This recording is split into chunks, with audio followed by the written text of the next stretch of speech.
All right. So my name is Meredith Swartz. I am the purchasing director for the Department of Administration.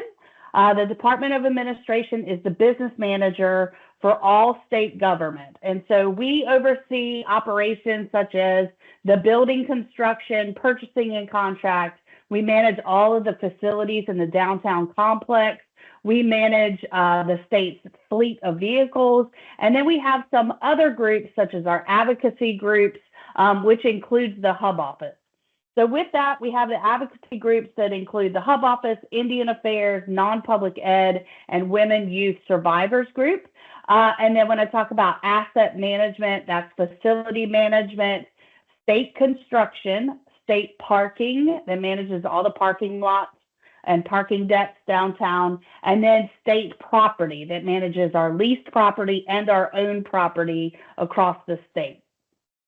Then we offer services to our other state cabinet agencies, universities, and community colleges, such as the Mail Service Center, Motor Fleet, Purchase and Contract, which you're going to hear a lot today. Statewide Purchase and Contract governs the rules for buying goods and services within the state, and that is one of our agencies at DOA. Then we have state and federal surplus property, which manages the sale of used property within the state. We're going to talk about how, if you're a new business, how they can offer you great assets at a great price that's used state property. We're also the land of the misfit toys that we call, and so we have a lot of these other state agencies that are smaller agencies that we also provide procurement and budget and fiscal services for at DOA, which includes Office of State Human Resources, the Lieutenant Governor's Office, residential schools, which includes Governor Moorhead School of the Blind and the 2 schools of the deaf, which is one out east and one out west, and then military and veteran affairs. So if you look at this list, you're like, wow, that's a lot of different things. And it is. And so with that, we have a lot of opportunities for very different procurements. And so with that, we have a lot of knowledge of going through different types of purchases, whether they be DIT purchases, standard goods and services, such as office supplies. Everybody's got to buy office supplies, but then maybe our advocacy groups have consultant services that come in, or our mail service center deals with postage and things like that.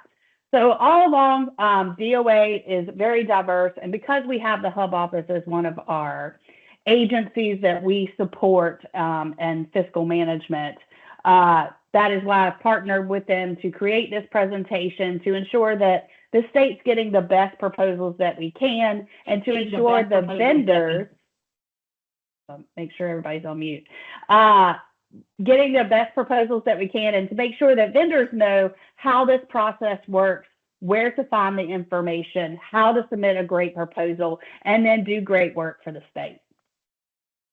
So some things over this presentation, and like John said, it's a lot. We're going to go over the rules that govern state procurement.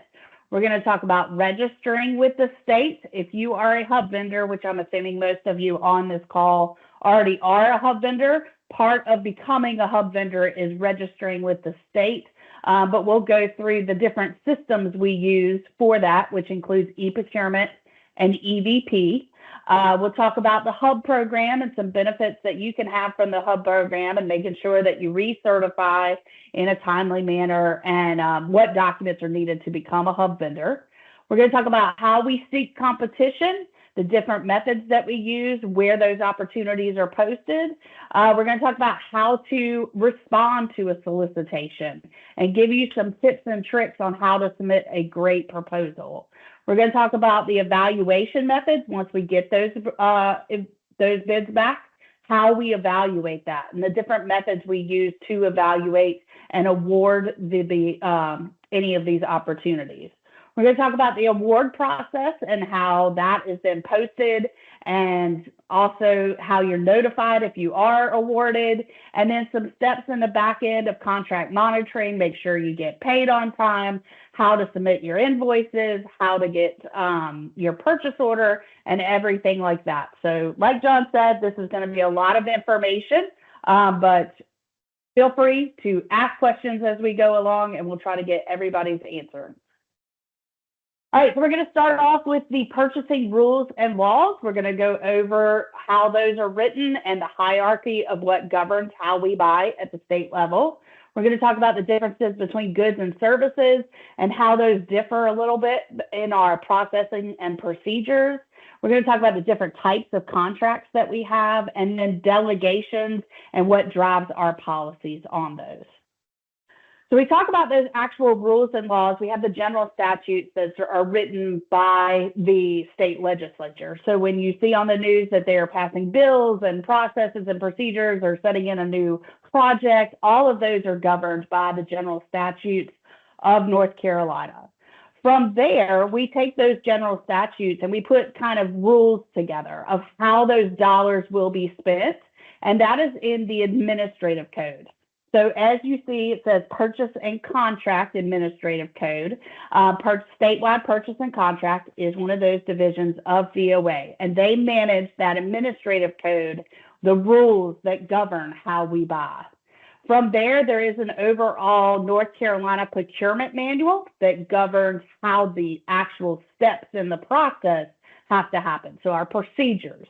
So you have the laws, the rules, and then the procedures. From there, each agency has an overall delegation where anything under that delegation, they can write their own processes and procedures. So when I say agency, we're talking about I'm at DOA, I'm a cabinet agency for the state. There's also falls underneath this, includes the universities, the community colleges, some municipalities, and also some public schools.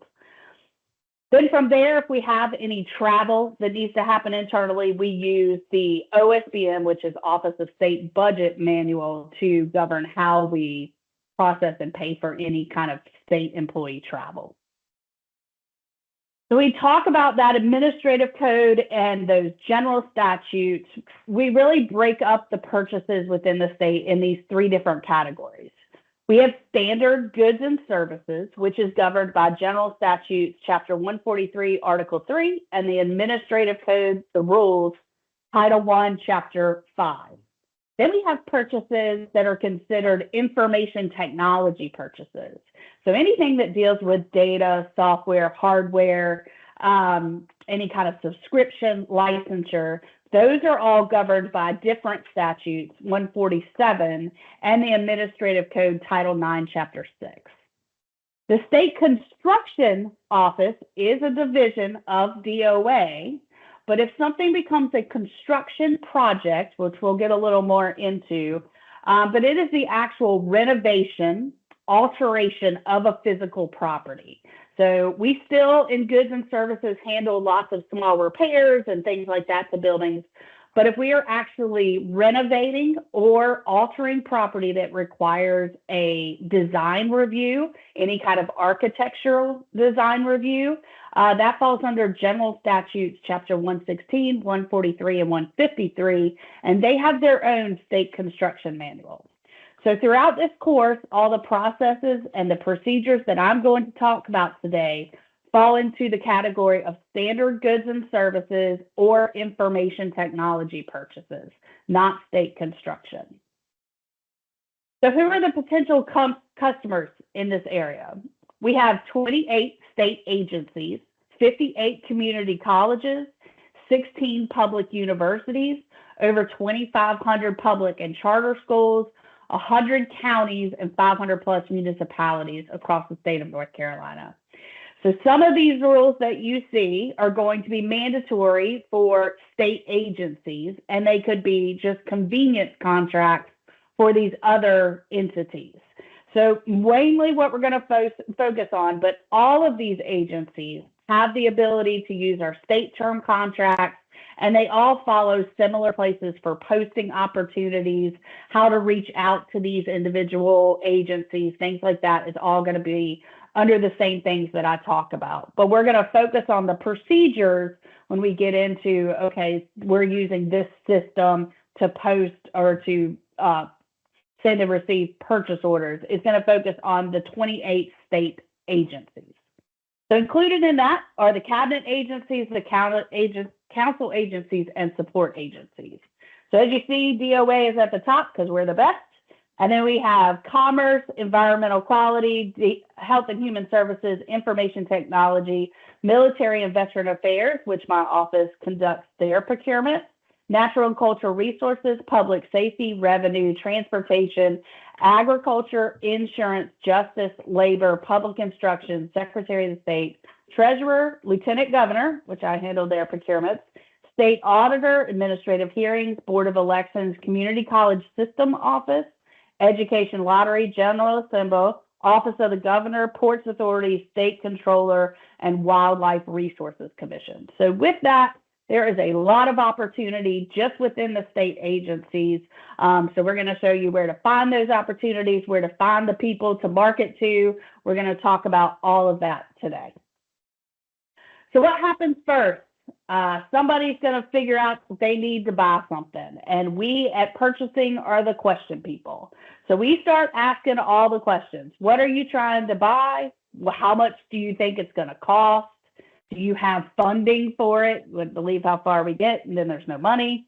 How do I buy it? So what are my processes to buy something? And then what documentation do I need to ensure that we're spending those taxpayer dollars and we have it documented appropriately?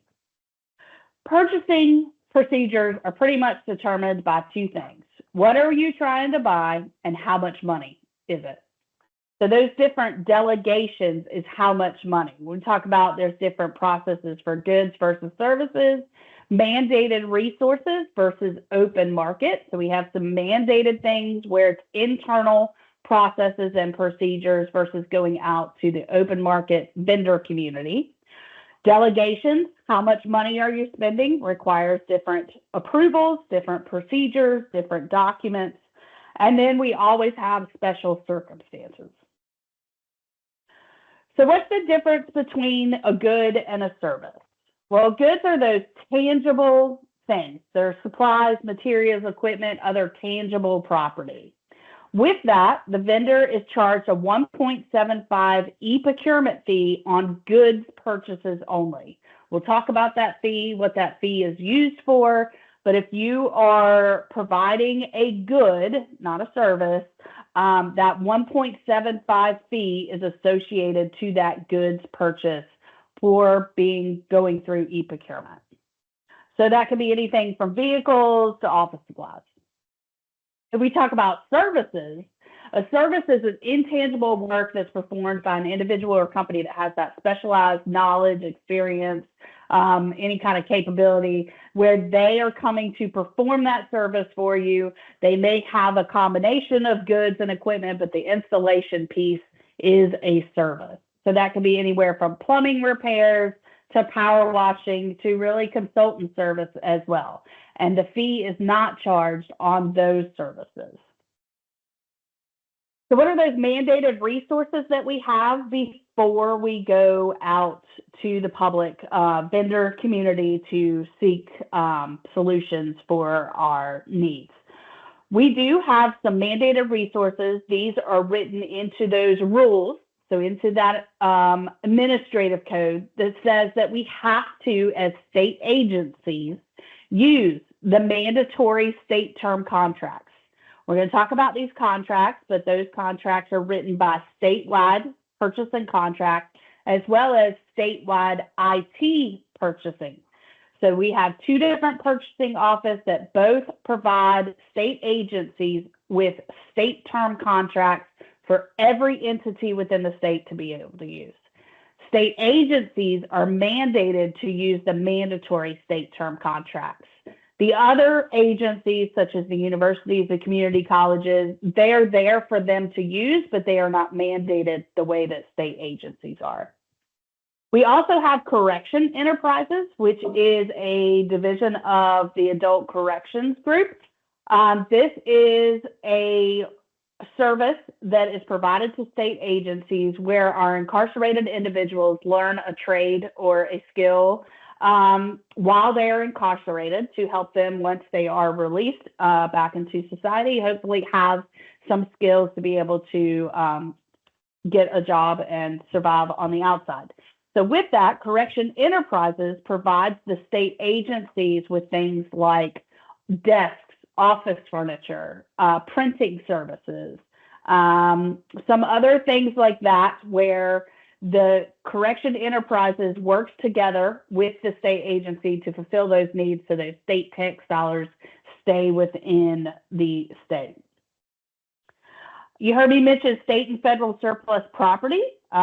Surplus property is located over off of Chapel Hill Road off of Highway 54 near Cary, Raleigh. There is a complete warehouse. They sell all of the state's used equipment. It is open to the public. You can buy vehicles. They have lots of auctions, but they do have a warehouse where you can buy desks and filing cabinets and conference tables and chairs and things like that. So if you're trying to set up a new office, it's a great way to go pick up some used office equipment. They're out at state surplus property. And if you look on our website, which you're going to hear me talk about several websites today, in the back of this presentation is a list of all the websites that I talk about. But at DOA website, you can see all of our different departments, and state and federal surplus property is one of those, to their auction sites. So you should be able to pick up their auctions. We have the Mail Service Center, which handles all of the state's courier service as well as any mass mailings that go out. So if you think about when you register your vehicle and you have your car registration with the little sticker that comes to you, or if you don't go to one of the kiosks now, but when the DMVA sends out mass mailings like that, it goes through the Mail Service Center. We get a break on postage because we are the state of North Carolina, and therefore it goes through and goes out through them with that postage break out to the community. State Construction Office, like I said, anything that is actually renovating a building that requires that design review goes through the State Construction Office. They are also a department of DOA, but when we have things that come up from one of our agencies, we always give them first crack at it. It doesn't need to actually be a State Construction Office project, or is it standard goods and services? State Property Office manages all of our lease property, so they write all of our leases, and anytime that we are buying or selling actual property, that goes through the State Property Office. Anytime that we deal with another agency to fulfill a need for another state agency, we can write what's called an MOU, which is a memo of understanding. We write those documents between the two agencies.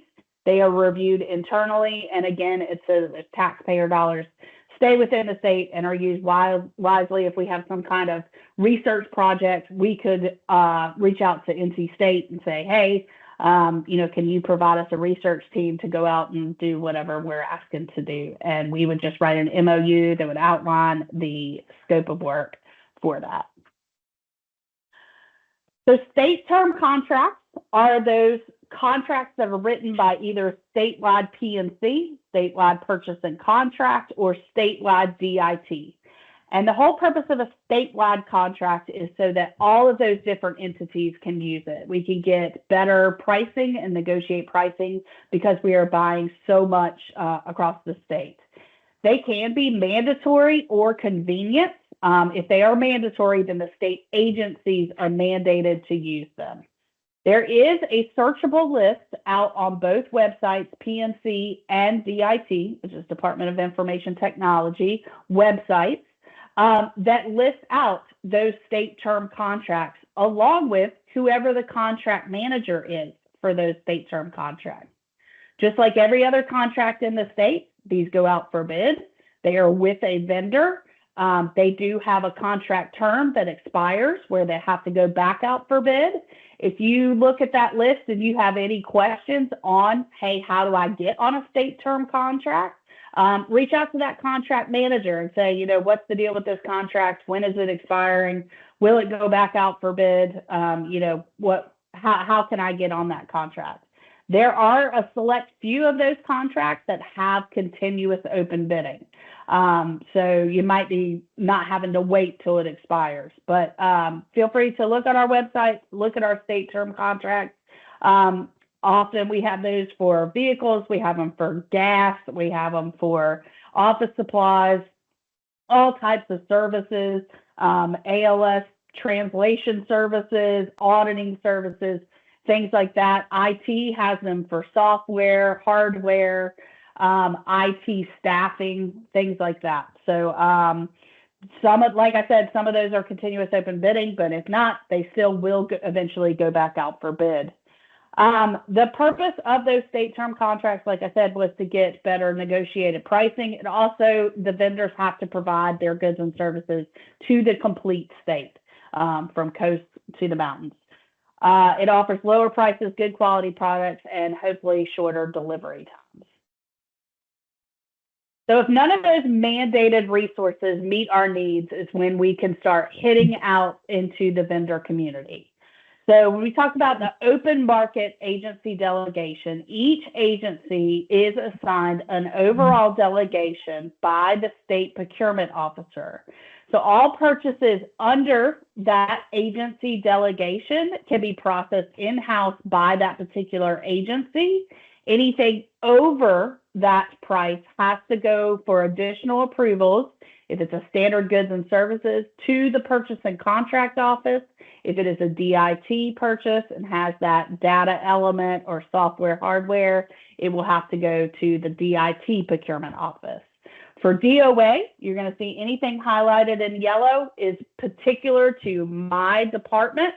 So our overall general delegation is set at 100,000.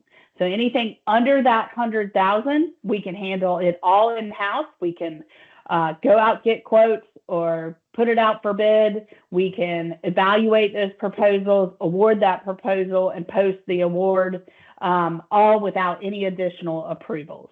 But if it goes over that, we have a couple extra steps in the approval process.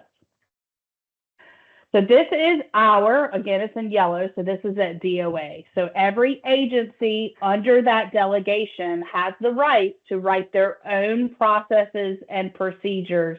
So under that 100,000, some of these processes of how much they can put on a procurement card or when they have to go out for bid could be very different for the different agencies. For DOA, we say that anything that is under $2,500, that's not one of those mandated resources, our individuals can go buy something with a P card.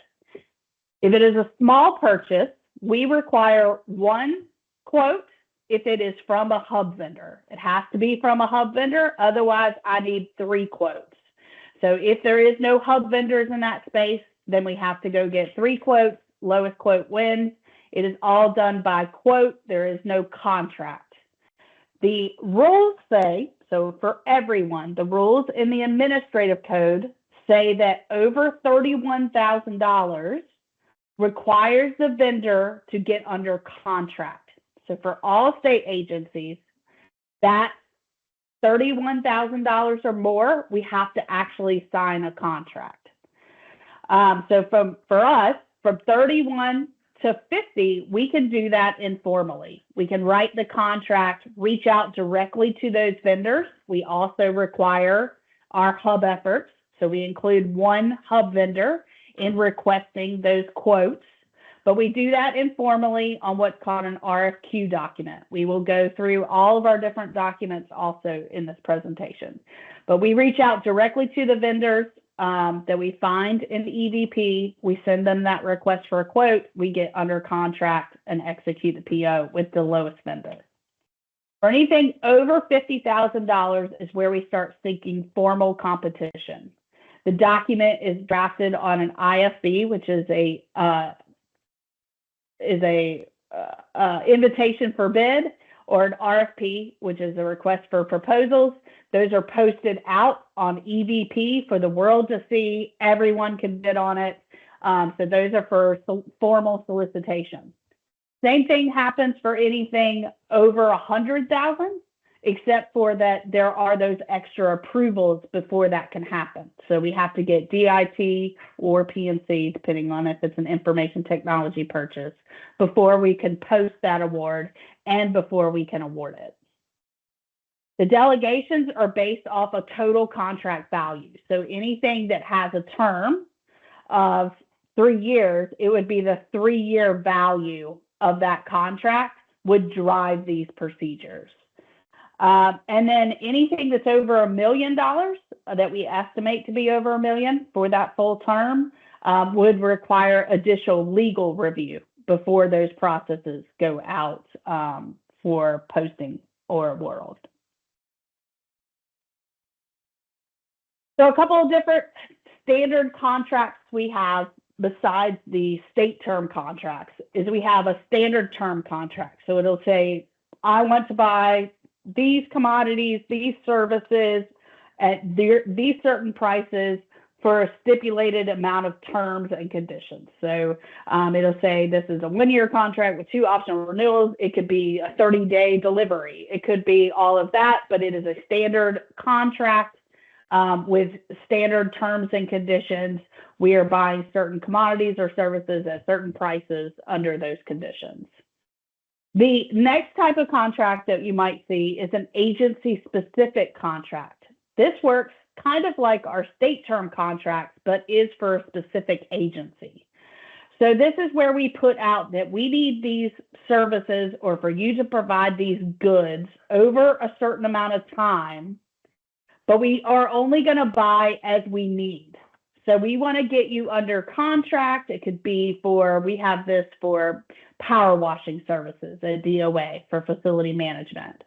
So we got rates and went through the bid process of, okay, we want you to come out and power wash, but we're gonna want you on call. So we want to know that if we respond, if we tell you that we need your services within 3 days, you have to show up, do the power washing within 3 days. You have the technical ability to be able to drop off the side of the building of a 14-story building and power wash the windows, whatever that is. But we have you under contract for 3 years where when those needs arise, we are just able to ping off that contract. We don't have to do the whole bid at that time.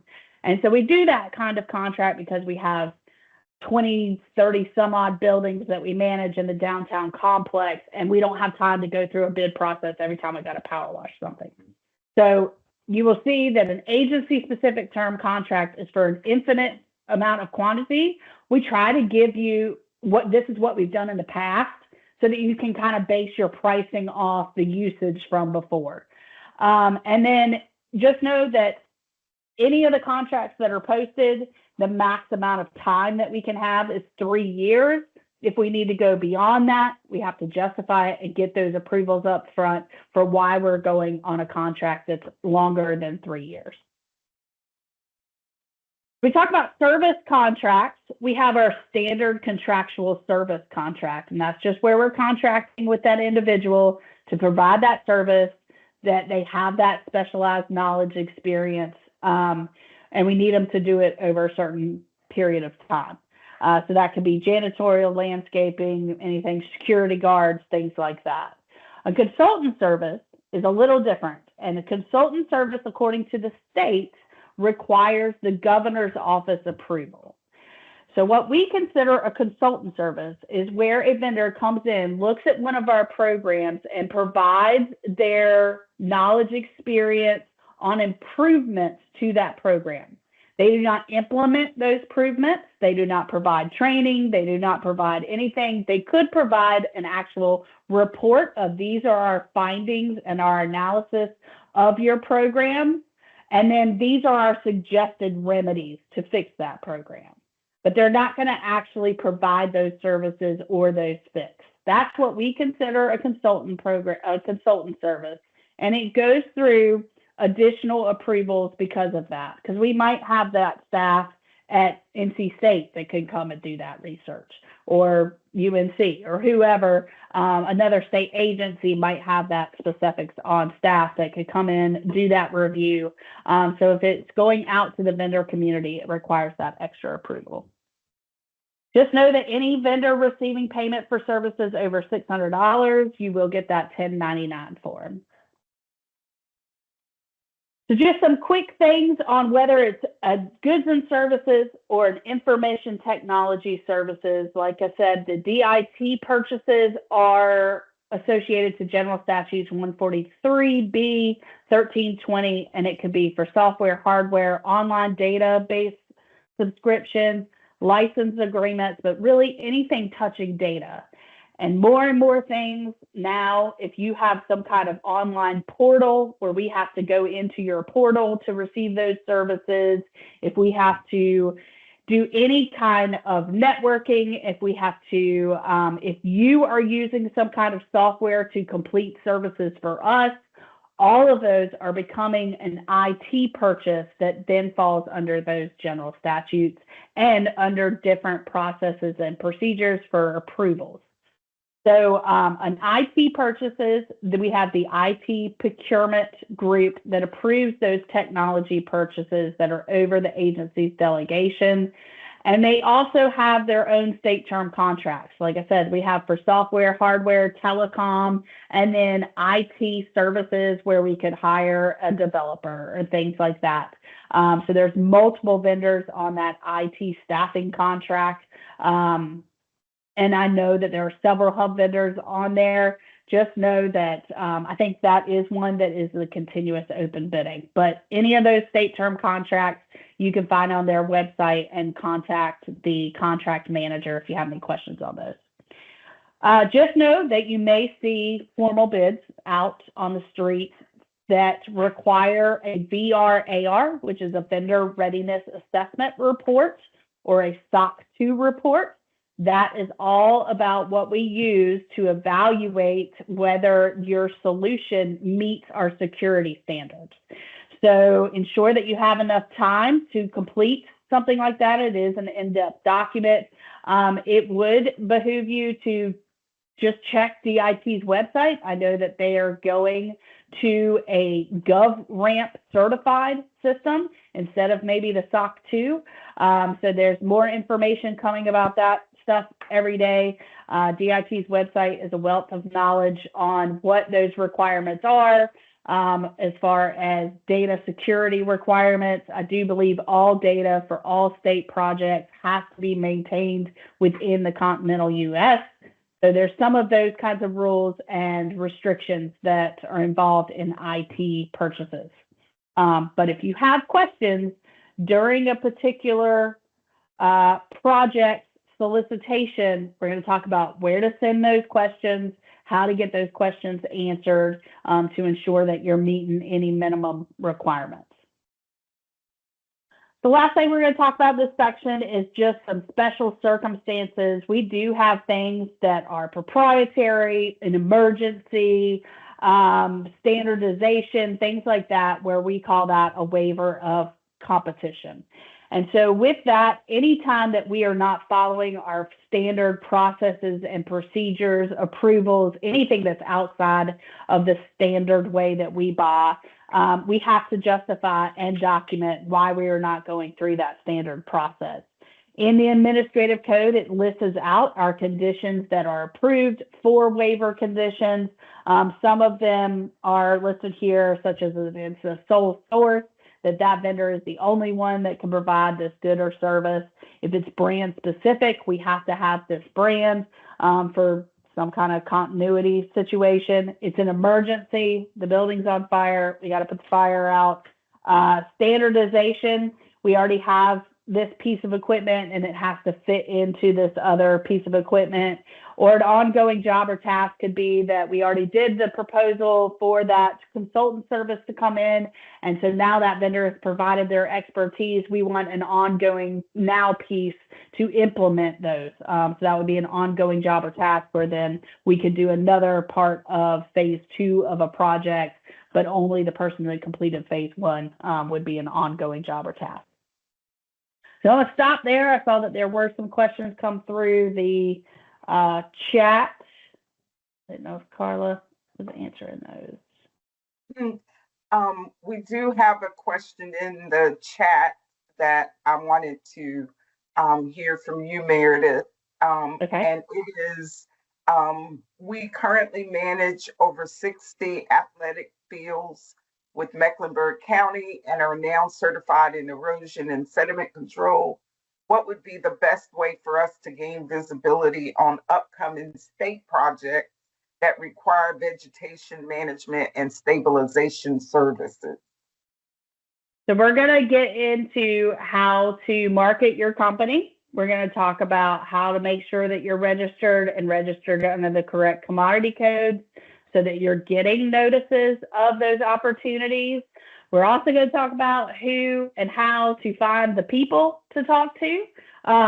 So if you look at their website and you say, hey, that, you know, maybe somebody for that situation is like the parks system. So you may want to reach out to somebody at Parks. We'll show you how to at least find the procurement office for the parks and talk to them. So we're getting ready to get into some of that. All right. And so I think that answered a few of Victor's questions that were in the chat. Okay. And there are no other questions in the chat. If someone has any other questions, Tanisha, I see your hand raised. Yes, I just wanted to ask a question to just be clear. On like the landscaping bids and other like janitorial, is it okay to like subcontract with someone? So that is a question that you need to ask during the question and answer period, which we will get into when we talk about bidding. However, so I would say it's up to that particular project. At DOA, we have janitorial contracts, and you are not able to subcontract out that work for the daily cleaning. However, part of that contract is doing major floor maintenance where they come in and strip the floors. You can subcontract out that piece. So it's up to the particular project to really spell out what pieces of the project you can sub out. And if there is a question of that and it is not clear, that is definitely a question I would ask during the question and answer period. Yeah. Okay. Thank you. Mm-hmm. All right. We'll continue on. Keep those questions coming in the chat, and we'll stop a few more spots in. Ms. Meredith, I had one more question, if you don't mind. Sure. Don't mean to interrupt you. Nope. Appreciate the information that you've shared up to this point. It's been great. But as far as like when you spoke about the formal procurement process, like over the delegation threshold, like what is the best way for us to get on the list to be included when those projects are being bidded out when it comes to your formal? We're going to show you all of that and how to sign up because you're in EVP as a hub vendor. Yes, you're ma'am. automatically notified Okay. when those are posted under the commodity code in which you are registered. So we're going to show you how all of that kind of works here in a few. Great. Thank you for your explanation. All right. So we're going to get into doing business with the state. We're going to talk about the e-procurement process and system and what that looks like. Know that all of the state agencies minus DOT uses e-procurement for their processing of purchase orders. But it is also linked to our EVP system, which is the registration of the vendor system. It is also where you find those bid opportunities. We're going to talk about an upgrade that happened in 2020 to the e-procurement system, which I guess isn't new anymore. It seems like 2020 was yesterday. But some things that happened with that upgrade, because it did make a couple of changes. And if you were registered before then, it's just a good idea to check your stuff and make sure that it's all up to date. Said e-procurement is our electronic ordering system. It's used by most state agencies. I believe DOT does not use it. However, all of the state agencies, cabinet agencies, as well as some of those council agencies, and even the universities and community colleges use e-procurement. It provides a single point of access to all those government organizations, and it increases order accuracy because we can create line items for each service or each item that is coming through. So it allows us to not only create those purchase orders that are effective and efficient, it also allows us to notify you electronically once we've received those items. So we can go in and receive on that purchase order, which then means you can invoice on the purchase order. So all of that now is done digitally through the e-procurement system. Many of our state term contracts have an uploaded searchable list and catalog. So as the purchase order, if we're buying something from office supplies from our hub vendor that's on that state term contract, their overall catalog is linked within our system. So we can go add, like we're shopping at Amazon, add stuff to our cart. It fills that requisition that then goes through approval flows in the system to then issue that purchase order via email to the individual vendor. Like I said, vendors are charged that 1.75 fee. That is for goods only. John, you go to the next one. So what is that fee used for? It allows you to do business electronically with us. It does pay for the maintenance and support of the e-procurement system, including the EVP system, which is where you register. You can find all those bid opportunities. It also pays for our help desk service. So if you have any trouble when you're using EVP or e-procurement, you can't get into your login, we have that e-procurement help desk that actually that 1.75 fee pays for to help our vendors help us with any system issues. It also, so how does you benefit from the e-procurement system? It allows access to the North Carolina market because it does link you as a registered vendor. It also shows your hub status. So when we're trying to meet our hub goals, all of that is linked within both of these two systems that are managed as e-procurement. It is a single point of access to the government entities as well as public schools and then community colleges that use it.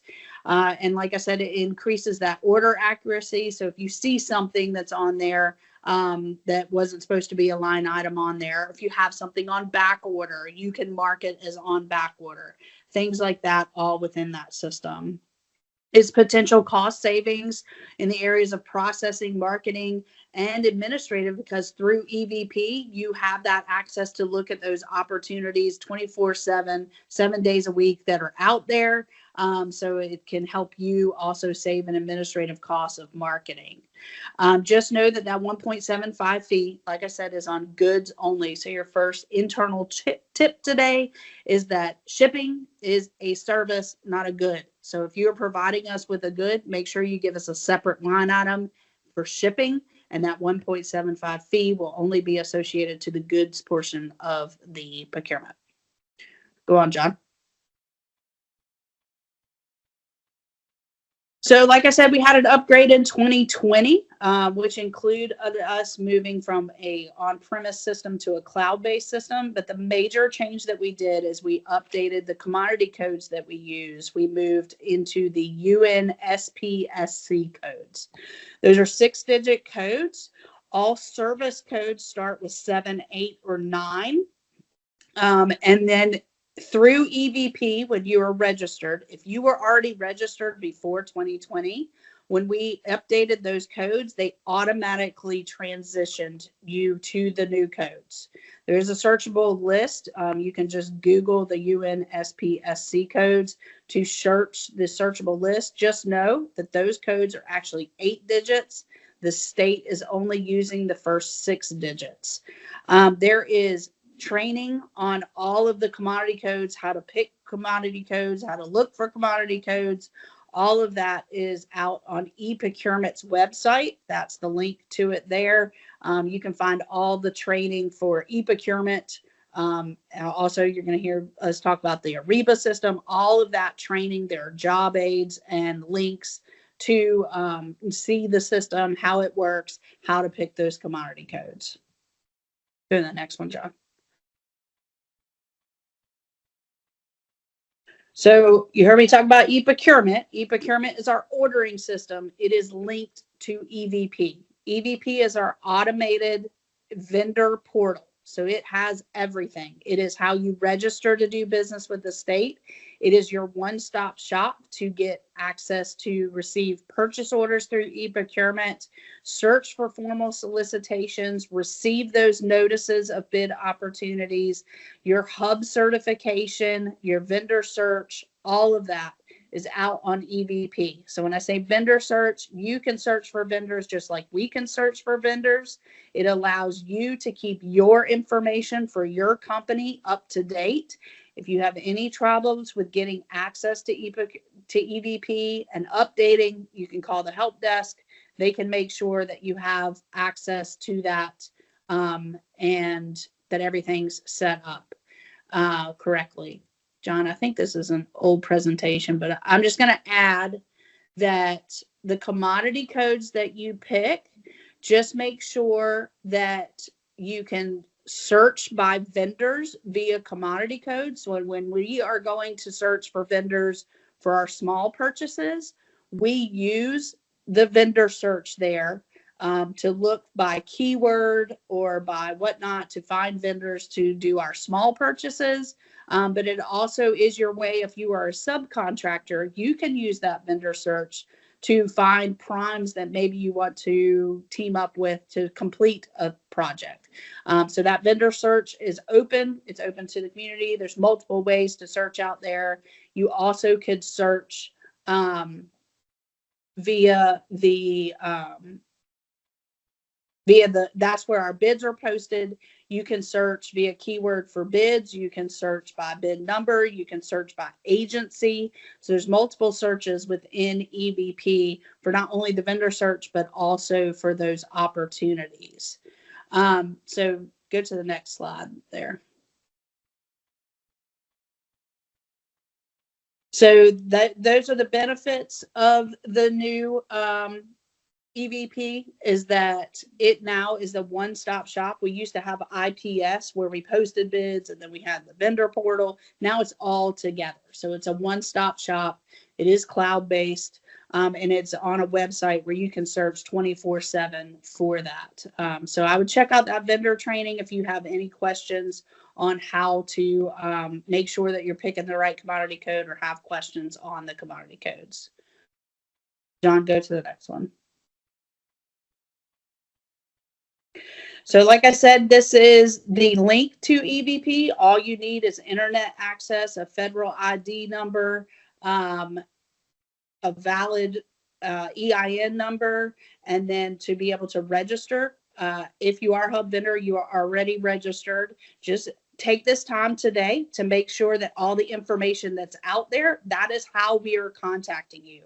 That is how the system is automatically contacting you, but that's also how state agencies are trying to reach you, is through whoever is registered, whatever email address, whatever phone number is out there. So make sure that your information is up to date. If you have any problems with registering, updating, getting into the system, you can call the e-procurement help desk. That's why they're there. You can reach them at that phone number there, or the email, which is just vendor@nc.gov. Go to the next one, John. And so the one slide that you are missing in this older presentation is just some tips on how to market your business. So just make sure that your stuff is up to date. Make sure that you're picking the correct commodity codes. Because like I said, if you go and pick all the commodity codes, you're going to get inundated with opportunities. Make sure you pick commodities that your company actually completes and does.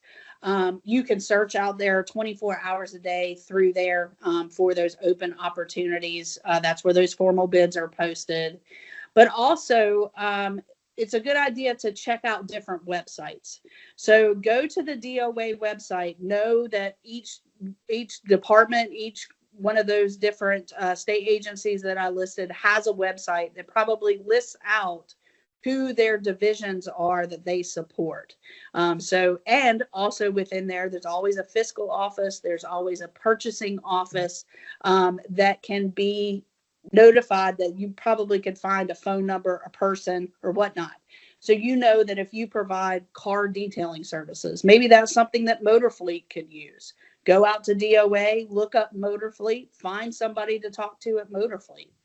So every state agency has, it might take a little bit of digging and searching, but every state agency has a website that probably has contact information for their different divisions. So somebody like Natural and Cultural Resources has the state park system that's underneath them and Natural and Cultural Resources. Do the digging, find those individuals that are with the park system. Your other stop is to go out on the DOA PNC website, which is going to be in the back of this presentation. And on the right-hand column, there is the EVP procurement office listing. That's going to give you every director of procurement for all state agencies, universities, community colleges, and even some of the municipalities and charter schools are on that list. That gives you an open door to get to the procurement people to say, hey, this is something I offered. Can you give me somebody in your division that I can talk to and see if I provide a service that they could need? Your procurement people are not the ones going out in the initial to go find those quotes.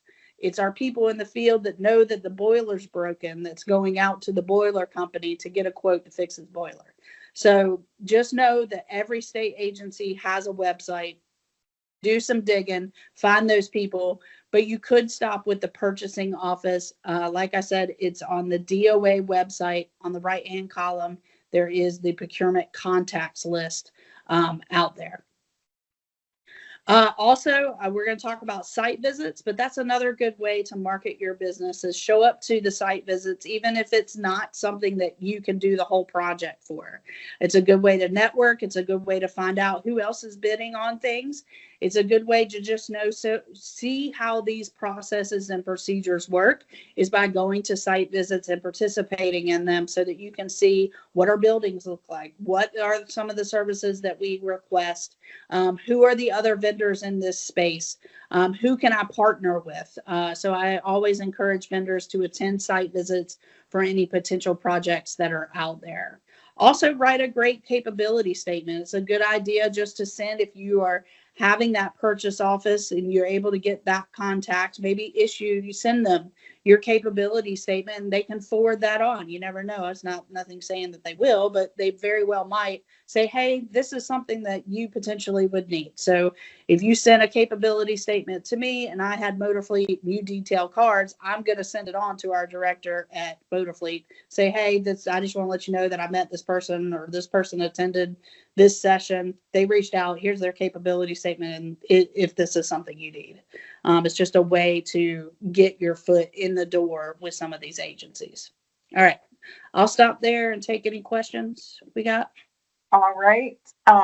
We have a question in the chat. If you have been issued a PO and completed the work and the terms were net 30, can you send the state an interest invoice? And is the interest rate 12% annually or 1% every 30 days? No, we do not accept any late fees or interest payments.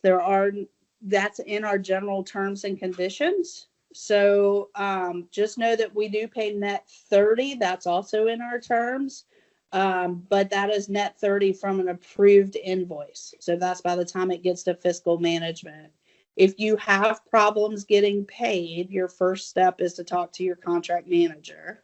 If that does not work, your next stop is to call the fiscal office, the procurement office, and say, hey, I'm not getting paid. What do I need to do? I've sent my invoice, and then somebody should jump on it to make sure that you are, if those services are indeed completed. And then Brent had a question. I think his question pertains to the procurement directors list. And I just want to say that those links, the procurement directors list, selecting commodity codes will be sent in the email that will come following the presentation. Yep. Any other questions? There are no more in the chat, but if someone has a question and want to raise your hand, you can do so. I have a question. Go ahead. For the EVP website, is there a certain day of the month that new contracts are updated, or we just have to keep checking periodically? It is all day, every day. So Okay. every agency, when we post something, it shows up within 15 minutes. So Okay. it is constantly changing. Start my computer. It is constantly changing and updating every day with new opportunities. Yeah. Okay, thank you. Hi, good morning. I have a question. Sure. Yes. From what I see, most of the bids have been with construction. Is it common to have bids for mental health? I would check DHHS. So when you go out there on EVP, you can search by division. I would assume that if we had a need for something like that, it might come from DHHS. So like I said, you can go and filter down further into state agency.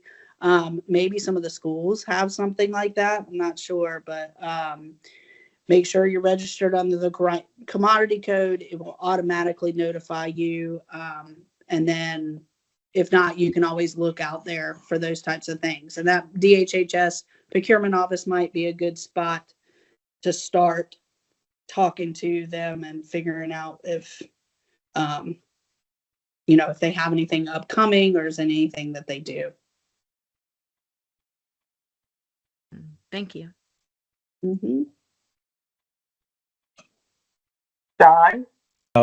So just on the notification for commodity codes that you select, Leslie Thomas in our office put the link to the EVP job aid on doing that. There are two sets of commodity codes. They're the same UNSPSC codes, but one selection that you make shows up on the vendor search, and the other set of instructions, they're in the same document that she put in there. Like the first page or first couple pages talks about selecting it for the vendor search. And then like on page 3 or 4, it talks about selecting your commodity codes for notification by email. So just be aware that if you're making changes in one, it may not automatically make them in both places. You can have different sets of commodity codes show up on the vendor search versus which ones you get notified about. So just wanted to make sure that people were aware of that, and we provided a resource to know how to do it, how to take care of that. And John, just FYI, I have taken over sharing. So thank you for helping. Thank you. All right. Any All other right. questions? Oh, Okay, sorry. we're good to go, Meredith. Yes. Okay. So if you'll advance. All right, so we're going to briefly talk about the HUB program. There is a lot of information in this presentation. It includes all the documents needed to become HUB certified. We're going to go over just kind of a brief overview of the HUB program, the DOA efforts that we have done here at DOA, and then also how to recertify and make sure that everything is up there and some additional opportunities that you have as a HUB vendor. So if you'll go on to the next slide. So the HUB office was put together with Executive Order 25 and General Statute 143, 128-2. The goal of doing business in the state with the HUB certified firms is 10%. That's both with construction and goods and services. At the state, we do not have a set aside. We have this aspirational goal. With that, each agency has a HUB plan as to how they plan to achieve that goal. That includes all of their HUB efforts. I'm going to let you know what our efforts are at DOA, but know that there is no set aside. It does not put you at the top of the list by being a HUB vendor, but we do some extra things for HUB vendors that you can take advantage of in an attempt to meet that 10% goal. Hubs are marked in EVP. So when you register to do business with the state in EVP, you are marked as a hub vendor once you're certified. So when I say we go out and get those quotes, we can bring up, okay, give me the hub vendors to get those quotes from. So it is notified and documented on your registration that you are a hub vendor when you're certified. It's very important that you keep your certification up to date because that helps us also in achieving that goal. The whole hub application and certification and recertification is now also processed through EVP. So all of that can happen now digitally within the system. Like I said, this presentation is going to give you a list of the documents needed, but if you are already certified, you've already done that piece, just make sure that you update any information that you have registered in EVP. That's important too. Go ahead to the next slide. Let me see if I can join here. Add this device. All right, so at DOA, when I first came on as the director, there was definitely some, our hub numbers were not looking great. So I worked with the hub office and we did a few things. We implemented our hub plan to increase our spend. So with that, we added hub language to all of our solicitations that went out, not only for large scale purchases, but also small procurements. So we were able to add this attachment, and now this attachment is in all solicitations across the state. It's part of the complete template. And in that solicitation, you will see an attachment that's called the hub attachment. It identifies, are you a hub vendor? Are you a certified North Carolina hub vendor? And then are there any tier 2 hub vendors, subcontractors, where we can capture additional spend to try to meet our 10% goal? We also are able to project our upcoming opportunities. We share that with the hub office. Any opportunities that we have that we know that we're working on the drafting phase, we'll let them know, hey, this is coming. Can you kind of put together any hub vendors that you would know that may be interested? Can you post this out on your website as coming opportunities, even before it hits the street on EVP? We're able to give that monthly list of those opportunities to the hub office, and we at DOA have a hub liaison. She does all of our hub reporting. She does some market research for those upcoming opportunities and reaches out to the vendors under that commodity code and just says, hey, we have this coming. Is this something that you want to be notified directly when it's posted? And so she creates that list that not only would they get the notification through the system with their registration of the commodity code, but she also notifies them directly and says, hey, this was just posted, please bid on it. So those notices of those opportunities, we notify the hub office once we post anything. We also notify the hub office of solicitation. They post our solicitations on their website as well. And we have that direct solicitation if they do intend to bid on those upcoming opportunities. Once it is posted, we reach out directly. We also have the hub office attend any of our site visits. So if there are additional hub vendors that classify as a women-owned, minority-owned, disabled-owned business, we try to get them certified before, during that process.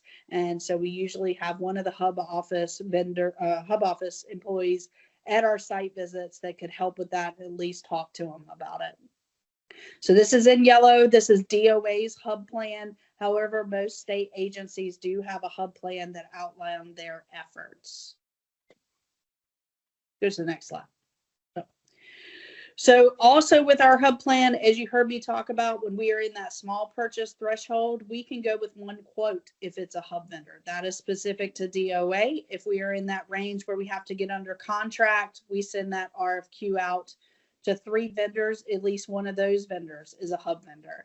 And then when we go out for formal bid, we've added that language. We've done all of those different things for the site visits and for notifying the hub office.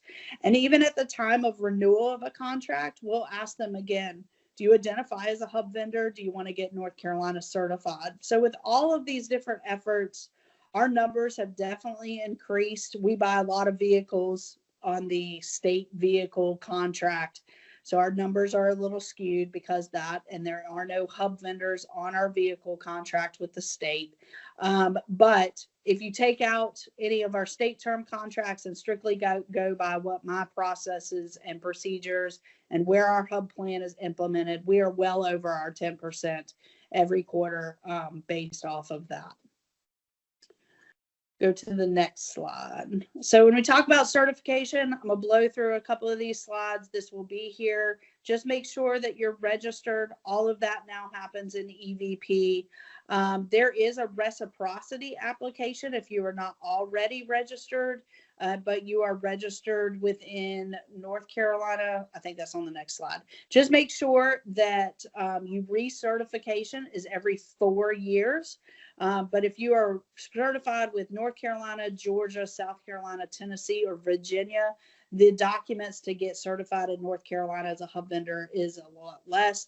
If you are certified as a disadvantaged DBE with DOT, the hub certification, the documents are a lot less. But all of that registration is to say you get great opportunities as a hub office. You have a great getting access to programs like this where we provide this training. Carla and I do a training quarterly on have a contract, how does contract management work. They have events and meet the purchaser events and all types of things where it gives you access to state agencies, information, and all of that by becoming a hub member and a hub certified hub firm. So definitely take advantage of it. There's a list of events that are located on the hub office website. Make sure to check their website out and attend what you can. A lot of times they are virtual. Sometimes they're in person, but it does give you great access to those opportunities. And the more and more things you come to, the more and more things you learn, the better proposals you'll give, the more hands to shake, the more faces to meet, all of that by being a hub vendor. So just make sure that your registration stays up to date and that you reach out to the hub office for any needs. Even if you have a contract and something's not going right, something like what one of you said about not getting paid, maybe the hub office can help reach out to that agency and help that along the way. So they're there as your advocate, as your group to turn to when you are looking for things within the state. Go ahead, Carla. So these are the documents. You can just kind of roll through these depending on what type of business you are. Like I said, it will be in this presentation for a reference if you need it.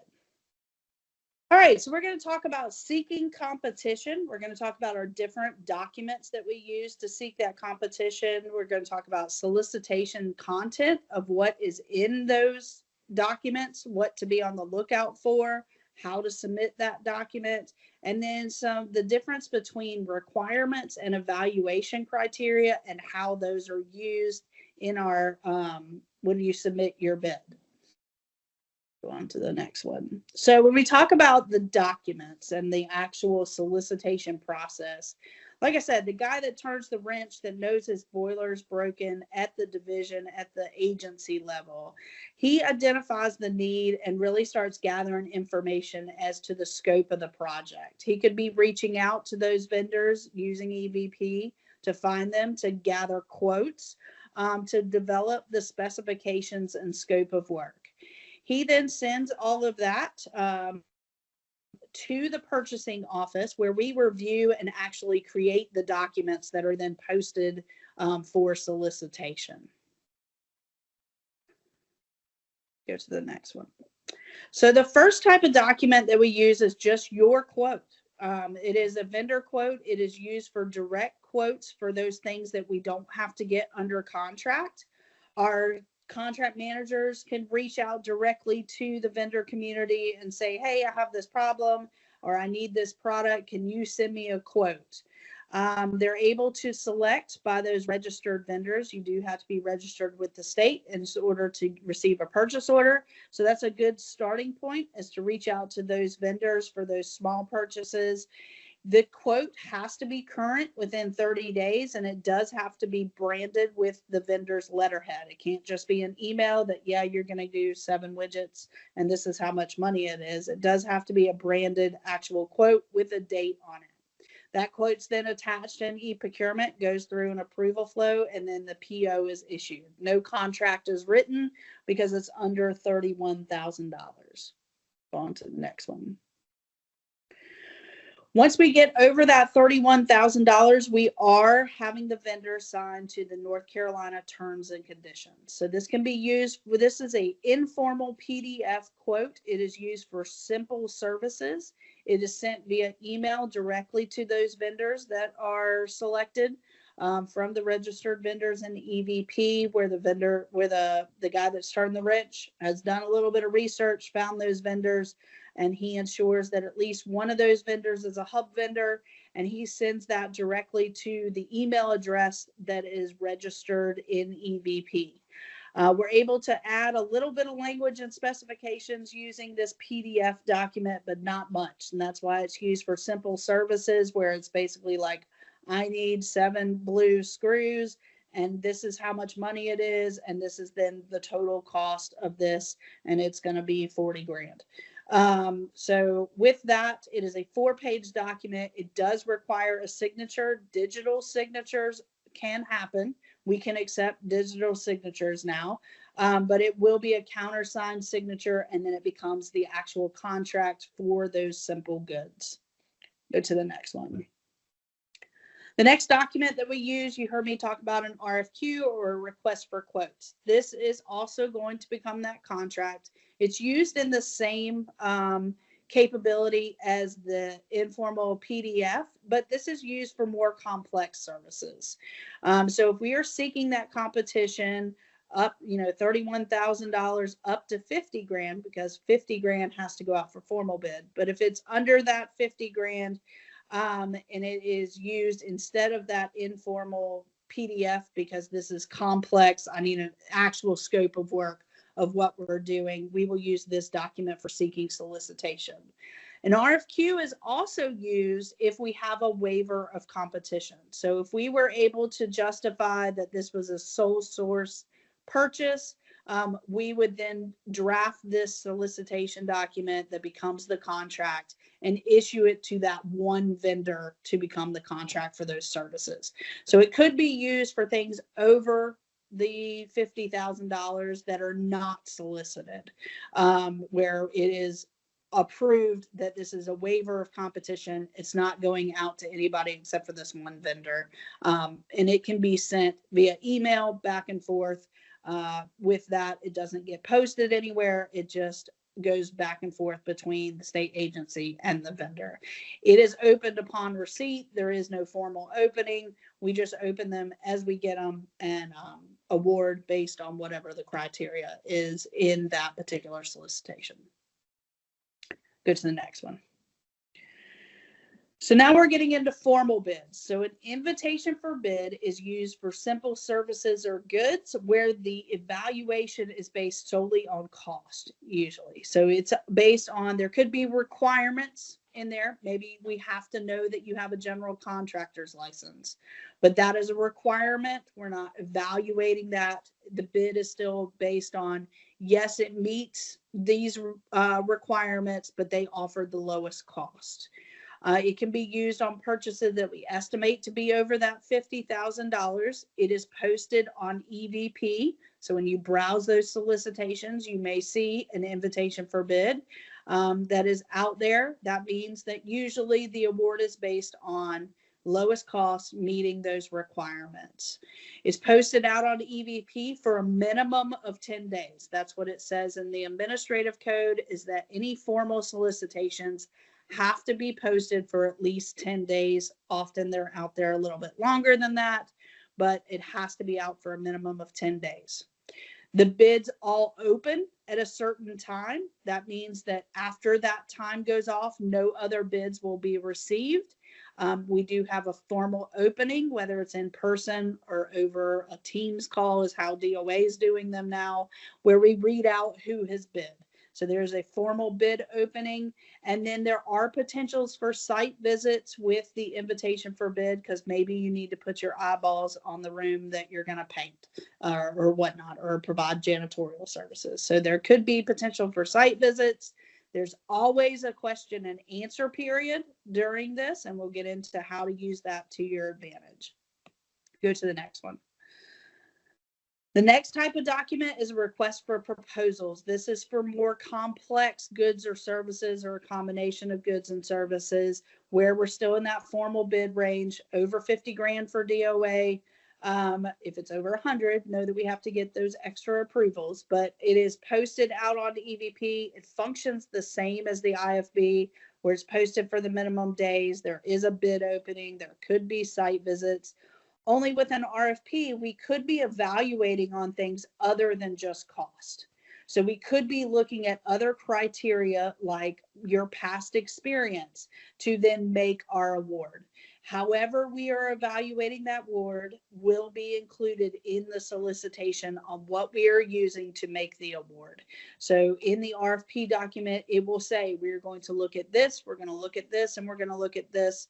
And all of that is going to then be determined in who gets this award. Go to the next one. The last type of document is an RFI. We don't use these very often. It is used strictly to gather information, kind of do market research to ascertain a level of potential bidders, or to help us write a scope for an RFP. The only time I've ever used it is when we're trying to buy like a software solution and we're not sure what solutions are out there, what the capabilities are of different solutions.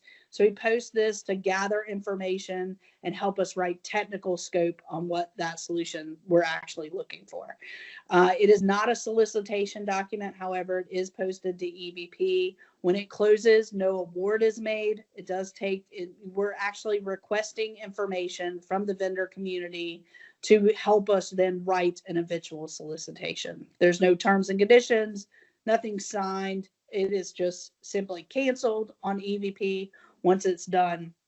It doesn't become public record because there is no award of it. However, we keep all those responses, and anything that helped us write an RFP that is awarded could be released at the time the RFP was awarded. So it's just another type of document that you may see out there on EVP that we're just requesting info. Next one. So with this, most of these documents are set up the same. For P&C documents, we're talking standard goods and services, not DIT. This is the outline of most P&C documents. They are templates. We can adjust that. We can write it to be for the particular need for a particular project, but on the norm, kind of the first section is why we have to buy this good or service. What is the contract term? You know, will it be that 1 year with 2 optional renewals? Section 2 is all about how do I bid? So it will include the schedule of the solicitation. Where do I submit my questions during the question and answer period? What are the contents that have to be included with my bid to be found responsive? We speak in letters and numbers and acronyms. So usually there's a definition section that tells you, you know, RFP stands for request for proposals, things like that in the definitions. Section 3 is how we will award. Like I said, if it's an RFP, it will spell out, we're going to look at your past experience. It could have a point value attached to that. So however we are planning, the method of award will be explained in Section 3, and it'll explain what those criteria are and what we're actually looking for. There's also information under Section 3 about confidentiality. Requirements are the requirements that have to happen in order to bid and in order to be awarded, as well as any requirements that have to happen once awarded. So it could include pricing, invoicing, the delivery schedule, warranty, references if we're asking for references, any proposal requirements if we have to have samples during the bid process. Your financial, maybe we're asking for financial statements to ensure that you're in good financial standing. Maybe we're asking for a for that electrical license, any background check requirements, any personal information or personnel information would all be included under requirements. Section 5 is the meat. So this is the scope of work or the product specifications that we are looking for to be solicited for this project. So it would include objectives, specifications, the tasks, the deliverables, your technical approach of how you're going to complete those tasks, the project organization, who's going to be completing those tasks. All of that information will be under Section 5, which is the biggie for those solicitations. Section 6 is the back end. So it includes the contract administration if you're awarded, who is the overall project manager for the state, for the vendor, what are the reports due, if we have a dispute during the contract, what happens there, if there's contract changes, if there's recalls, all of the management of the contract once awarded. Then you could have attachments. We will always ask for pricing. So pricing is usually attachment. There is instructions to vendors. There's standard instructions to vendors on both on these solicitations that kind of outlines, how do I bid? Where do I need to send things? What goes on? And then from there, there's also, there could be maps, diagrams, if you need to see where the site visit is going to be. Maybe there's a map of the site. That supplemental hub information where we ask, are you a hub vendor? Do you identify as a hub vendor? Are there any 2-tier hub vendors? Also, location of work. We want to make sure that if it's software, that all that data is being stored in the US. EO50, which is a price matching opportunity for goods to keep those state dollars within North Carolina. So we'll talk about that in a little bit, but that is also an attachment. So there can be multiple attachments in the back of these solicitations. These can be very large documents with lots of information. Make sure you read and make sure you know what you're signing on to when you submit a bid, because what's in that solicitation document is what you will be held to in performance. That solicitation document, along with your response to it, becomes the contract for those goods and services. Go on, Carl. All right, so the other types of documents we have addendums. These are changes made to those solicitation documents during the bid process. We have requests for clarification, where when we get the proposals back during the evaluation stage, we could have questions that we reach out to that don't make sense in what you submitted. So we would ask for clarification. A BAFO document is a best and final offer document that's used during negotiations. This changes what you submitted back in your proposal. So maybe we got all the bids back and we don't have enough money and we only do phase 1. We're going to agree to that in a negotiation and we're going to certify that on a BAFO document. Amendments are changes made after award. So maybe during the life of the contract, we need to amend something that's not working right, or we need to change and add some other service to the contract. Those are done on amendments. Come on.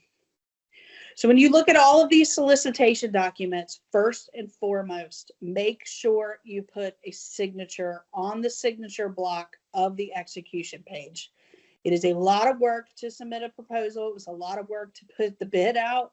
If it is not signed, you are automatically rejected. So I hate when we see that happen, but it becomes a legally binding document. Without your signature on it, it is automatically rejected. So make sure that you're signing your bid documents.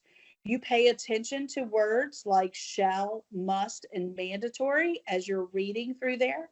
Those are things that maybe you have to do during the bid process, something like a mandatory site visit. If you don't go to that site visit, your bid is automatically rejected. So just look out for those words of shall, must, and mandatory, because it could be things that you must meet. It could be requirements, and then it could be requirements that happen even during the bid process. Just know that whoever's signing and submitting that bid is authorizing your company to provide those services, those goods and the services at the prices within they've quoted. So if they're not authorized to sign it, we're taking it as they are because you have them sign it. So just be mindful of that. Make sure that who is ever signing your bid documents has the authority to do so. Go ahead.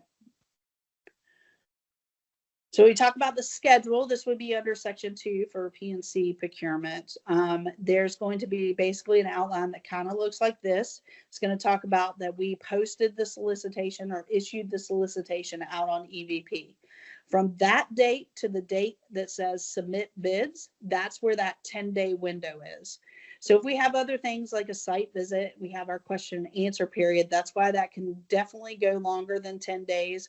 For a complex RFP, we try to give you as much time as we can to submit those questions, get those questions back, and then submit your proposal so that you have enough time to ask those questions, make sure that you understand what the bid is asking for, and what is, any kind of questions at all are answered before you submit your proposal. You may see that there's a contract award date and a contract effective date. The contract award date will be the date that we hope to get it through those approvals that have to happen so that we can issue the award. And then the effective date may be after when you actually start work. So there could be an award date, and then maybe you have to go through badging to get access to the building where you're doing work. So the effective date would be a little bit later. So just know that those are potential dates that would be in there. If anything is mandatory, you miss that date and time, you miss it, and you are not, then your bid will not be accepted. So just make sure that you know what these dates are and that you're following anything where you have to be on site or submit anything. Go to the next one. So speaking of submitting questions, this is your second tip today, is to make sure and use the question and answer period to your benefit. You can ask anything. You can ask, what are you currently paying? Who is your current vendor? I don't understand what you're looking for when you say vendor experience with the state of North Carolina. What kind of experience are you looking for? You could ask, I don't understand where to submit my bid. You can ask anything at all during the question and answer period. All of these written questions will be compiled. They will not include who submitted those questions, but we compile those questions. We answer all of them. Even if we get the same question 30 times, you will see it on the addendum. We will just reference question 1 where we already answered this. But the addendum will be posted out there on EVP where you can see the answer to all the questions that we will receive, so that maybe somebody had a better question than you did. You will be able to see that answer too, so that all vendors get all answers to all questions submitted. The document will tell you where to submit those questions. Sometimes it's to an email. Those of us that are using the Ariba sourcing tool, there is a messaging system within that tool. That's how we receive our questions.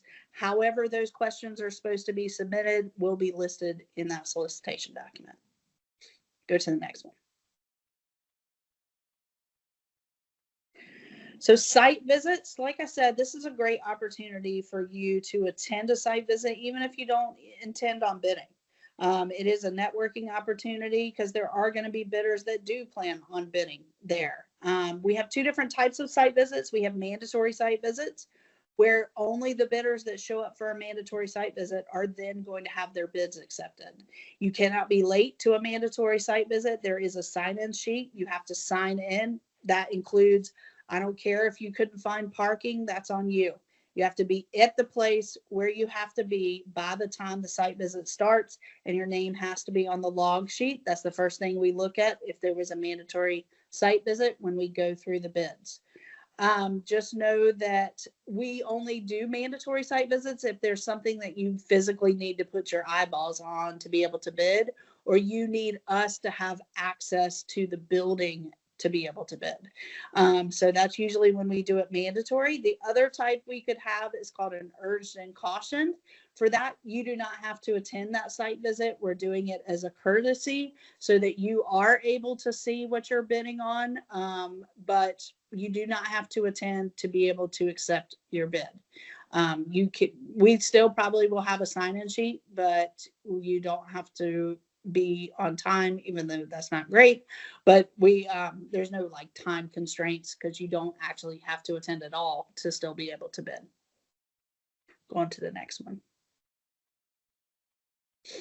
All right, so when you talk about where to submit your bid, it will be listed in that solicitation document as to how to submit your bid. If it is one of those small purchases that's on that RFQ document, the IQR, where we're still getting under contract, but it's sent directly to the vendors via email, you can send those back directly via email. Some agencies are still receiving bids by mail, but I think that's kind of going away. Most of us are now using the North Carolina e-procurement sourcing tool / Ariba sourcing tool to receive our bids electronically. However, we're receiving it, will be listed in that solicitation. Also, some things to look in the solicitation is the requirements. So requirements are those hard pass. You either have it or you don't. It is not something that is evaluated. It is looking for, are you responsive and do you meet actual requirements? So it's a yes, no. It could be something that has to be submitted with your bid, or it could be you have to meet this requirement in order to do this work. Some examples are the vendor must deliver the product within 15 calendar days. Maybe we have a deadline, and if we can't get it within 15 calendar days, we could go with a more expensive product because it didn't meet that delivery schedule. Vendor must submit with its proposal a copy of the general contractor's license. If the license is not there, you're automatically rejected. That was a requirement. It had to be submitted with your bid, with your proposal. And if it's not there, it is something that is found non-responsive, not meeting those requirements. The vendor must submit a proposal with 3 references where it's performed similar work. If you only give me 2, you're not giving me 3. I required 3. And then is it with similar work? If you are submitting a bid for power washing and you give me a reference where you say that you perform janitorial services, that's not the same. So that is a requirement. It could be found that you didn't meet that requirement. If I saw the vendor must provide a product service manual, I would see that. It may trigger me to start asking questions. Do I need to provide that service manual with my proposal? Or do I need to provide it if I'm awarded the contract and it needs to come in the box with the item? So that's a good example of something that's very unclear in that solicitation document that you want to make sure that you meet that requirement. Maybe ask that question during the question and answer period. Go on to the next one. So criteria is when used in the RFP, and what it could be something that we are evaluating on other than just cost. Cost is always a factor, but it might not be the most important factor. Whatever we are evaluating on will be listed in that solicitation. If the P&C solicitation is under section 3, it will list out, we're looking for vendor experience, we're looking for who's doing the work, and we're looking for your technical approach and cost. Whatever that criteria is, will be listed in that solicitation document. These are some examples. Like I said, those are templates. So it could be much more detailed as to what we're looking for. But in the templates, it might just say, we want to know your past relative experience. In your proposal, vendor shall demonstrate experience with public and private sector clients similar or greater to the complexity of North Carolina. Well, that is very vague. It is not saying what kind of experience I'm looking for. So maybe ask during the question and answer period, what specific kind of experience are you looking for? If not, what we are looking for is stuff that is similar to the scope of work of what we are asking for. So every time of what we are evaluating, when we go through and are marking the evaluation, we're looking for what have you done in the past that's relative to what we're asking you to do. And there is no limit on the amount of information you can give us. So if you have done a past project that is similar to what we're asking them to do, list out the tasks that were included in that project and how it relates to what we're asking you to do. If we're looking for a staffing plan, what are the qualifications and the past projects that your staff has worked on, even if it's not with your firm? What have these people done that can relate to what we're asking you to do?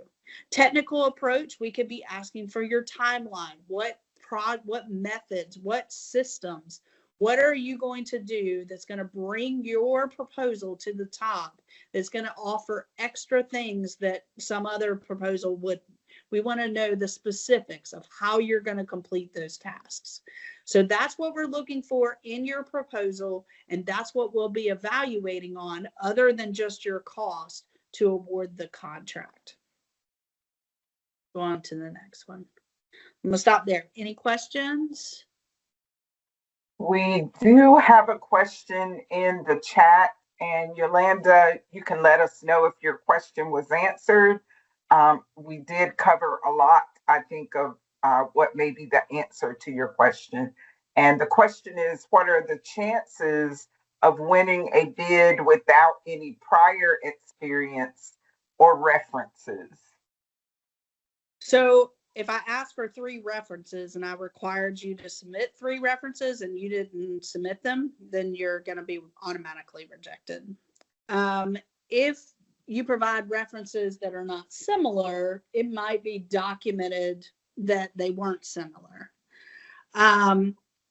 If you don't have prior experience and we asked that we were going to evaluate prior experience, then you're going to get a poor evaluation. However, we're still taking cost into a factor.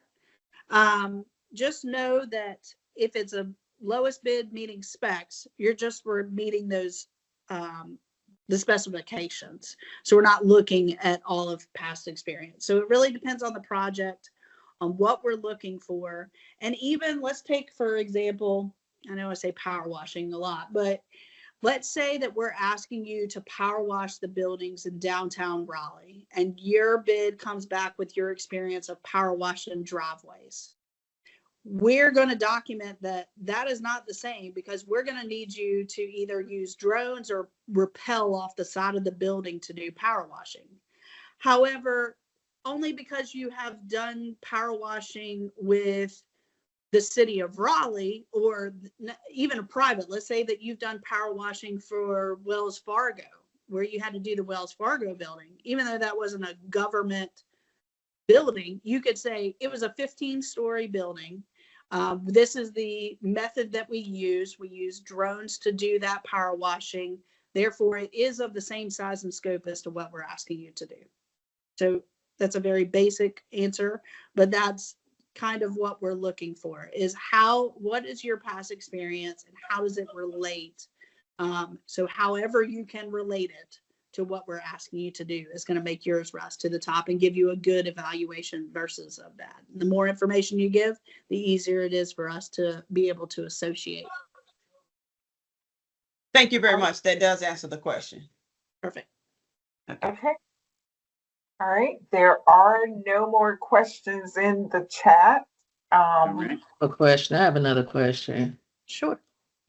So for people who are maybe submitting bids for the first time, do you have maybe any I guess mentors or anybody available to help them look over the bid before submitting it? So I know the procurement office doesn't do that. The hub office does have some contacts that are like the small business centers and things like that. So you may want to reach out to the hub office and they can point you into some other avenues to help you with that. There are local small business centers that I know have looked over things. Yeah, you want to add anything to that, Carla? That is exactly how that would play out. I will include my contact information. I think that was Yolanda Barge Yes, asking that ma'am. question.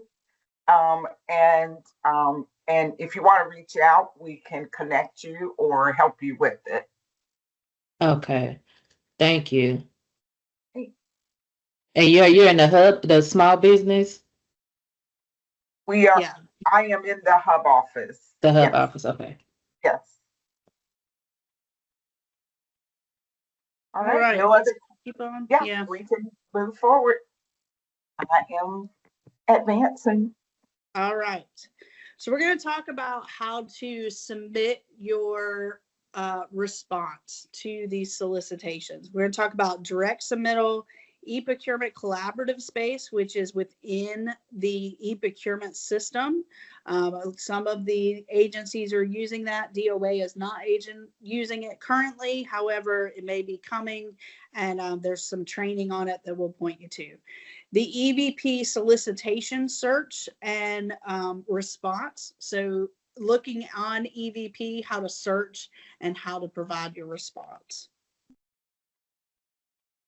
But so we talk about direct submittal, that's via email. So those direct quotes for you for small purchases where we've reached out directly, you can send those via email. The RFQ responses can come back and forth via email.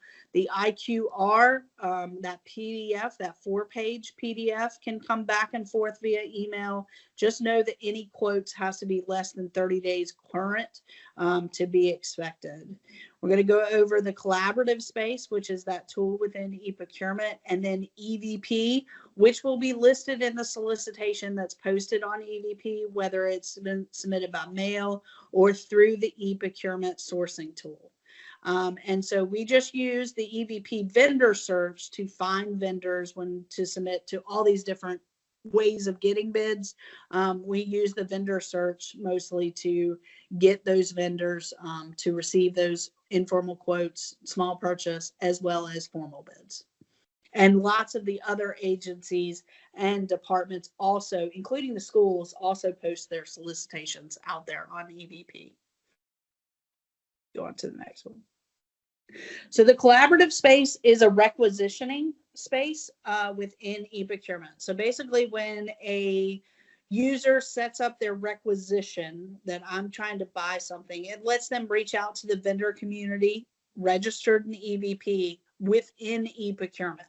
So it's requesting a quote through e-procurement. It can be used up to 50 grand because it does also make you sign the terms and conditions of doing business. So it does create a contract through the requisition. It is all done digitally. It is reaching out to however you are registered in EVP through that email address, reaching out for that quote through the system that then you reply back. It automatically fills our requisition that then goes through the approval flow and issues a purchase order back to that email address. There are resources and training on this. Like I said, we at DOA are currently not using this system, but I think a couple of the other agencies are. So it may behoove you to look at that vendor training. Go on to the next one.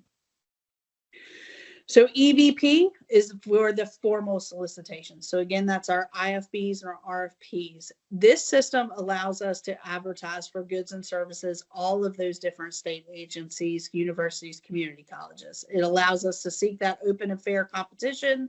We can post also the tabulations of the bids that come back once they are opened. Oftentimes you will only see the bidders' names in that tabulation until award, and that's so that we hold that the pricing confidential until the time of award. But then we update that tabulation eventually once it's awarded to include all the prices that we came back. It also allows us to post the awarding so that the world is able to see, okay, this bid was out there. Here's the tabulation of who bid on it.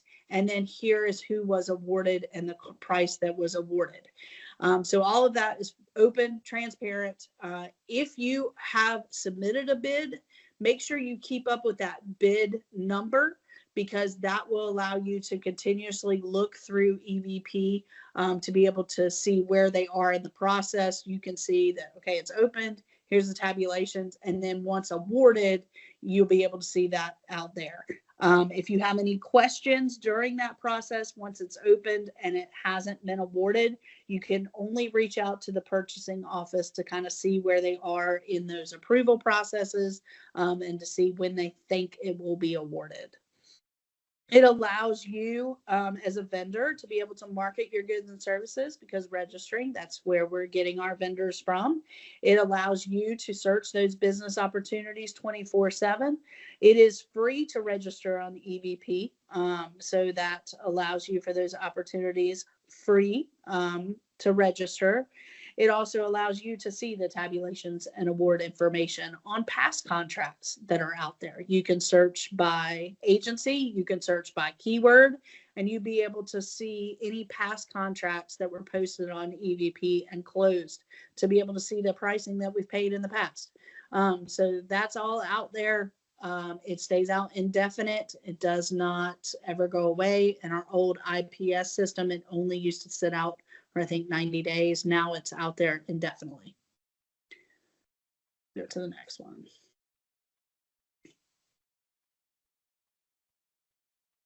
So this is what EVP looks like. If you look at the top right, that is where you can sign in. You do not have to be signed in to see those opportunities. You can just hit the browse solicitation, and that will let you browse and look into the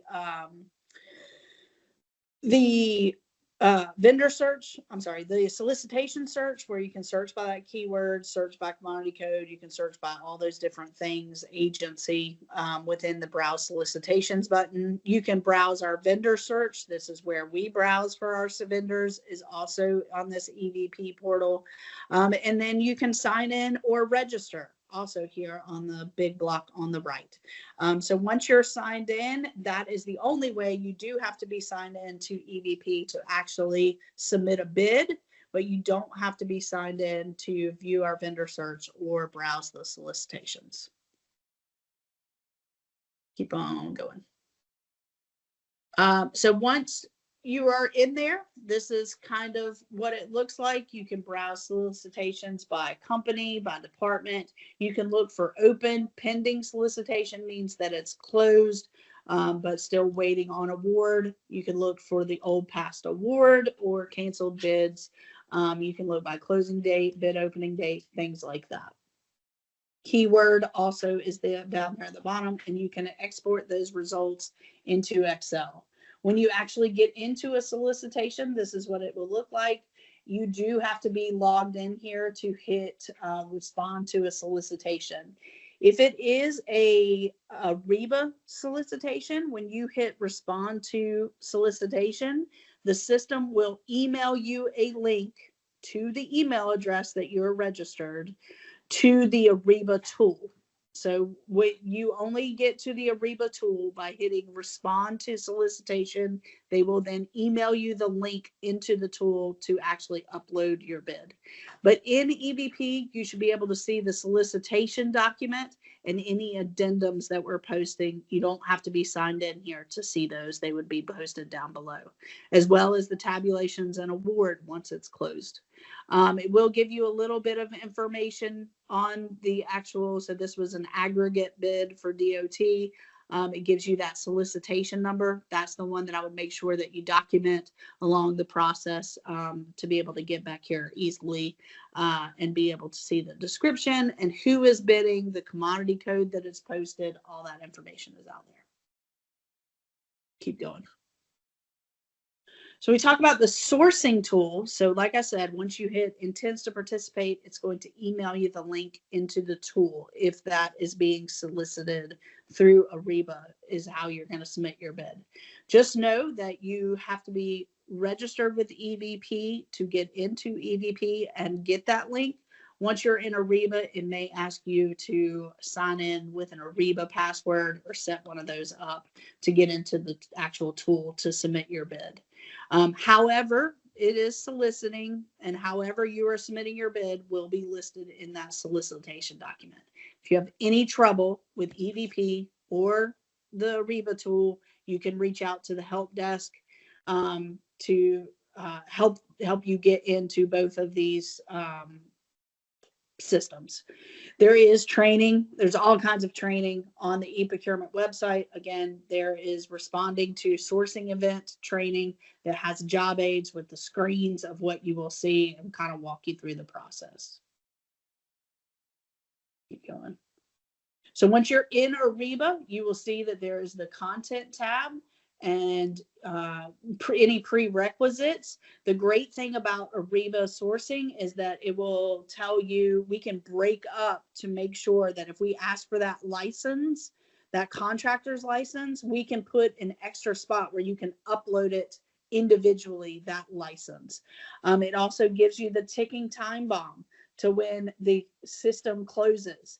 At the minute that it closes. So if the bid opening was listed for March 18th at 2 o'clock today, at 2 o'clock, if you are in the middle of uploading, it will shut you off. It will not accept your bid.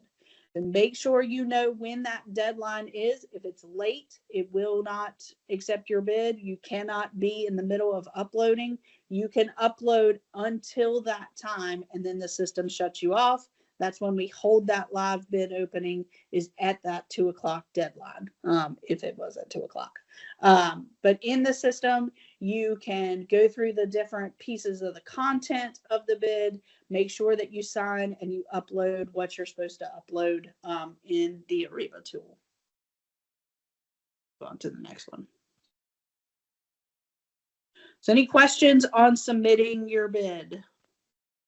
We do have a question in the chat, and it is, many of the goods and services categories don't align with the consulting and program delivery services my firm provides. Could you clarify where professional services, IT consultant, PMO support, or modernization related engagements are posted, and how hub vendors can identify when those opportunities are open for bid? So I would say that most of those are IT related. I'm assuming professional services and IT consulting, PMO support. So know that we have project management is handled in-house usually. However, we have that IT staffing contract where we can ping off of that as needed. That is a statewide contract that you can look on DIT, State Procurement's website, look at that staffing contract, reach out to that contract manager, see if you can get on that for any support that you could provide under the IT staffing contract.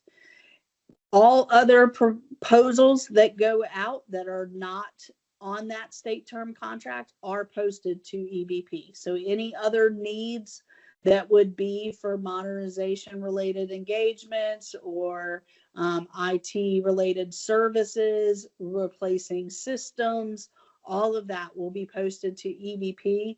Make sure you look at your commodity codes. Most of them are posted under that SaaS, software as a service commodity code, or it could be under some kind of staffing or consulting or whatnot. Just look through those commodity codes, make sure you're registered for the ones that you think could be there. You can always look on EVP to see what's out there at any given time.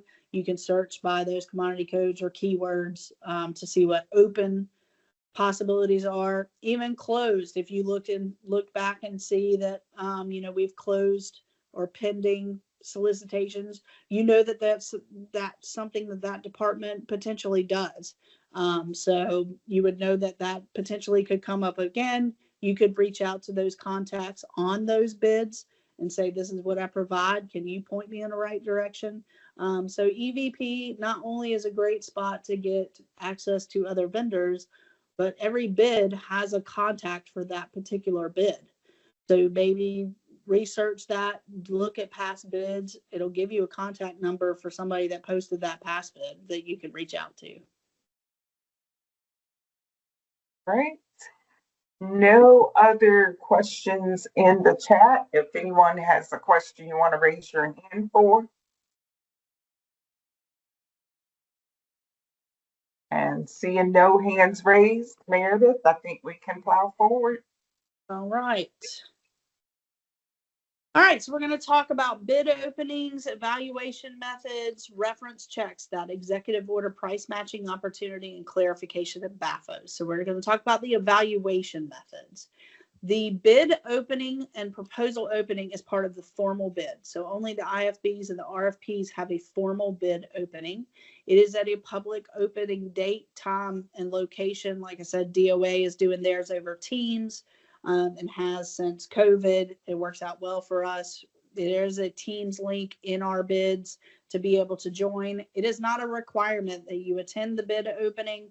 The tabulations will be posted to EVP on the norm. We are only reading out who bid and then posting that on EVP. If there are vendors that attend the bid opening, we do document that. We have an attendance sheet of who was on the line for the bid openings. And then we kind of go through the steps of the next processes. So if I had a bid opening for something that was, $58 million, then I'm going to say, okay, so our next steps are we're going to look for responsiveness, make sure all the documentation's there. And then we're going to send it on to the evaluation team who's going to go through the evaluation. We plan on that taking at least a month or two, and then it's got to go through the approval process, which's got to include the legal review. So that's going to take a minute. But if you have any questions, you can reach out to me to see where we are in that process. That's really the only information we can give out once we open those bids, is just kind of where we are in the steps of the process. If you have any questions, feel free to reach out to me. That's usually that kind of discussion that happens during a bid opening. The tabulations are then posted to EVP with those names of bidders. The pricing will be updated at the time of award. Go ahead. So we talk about the evaluation methods. We've talked at length about lowest cost. So lowest cost is usually an IFB. It is awarding the lowest vendor that meets all of the requirements, those yes, no, hard passes.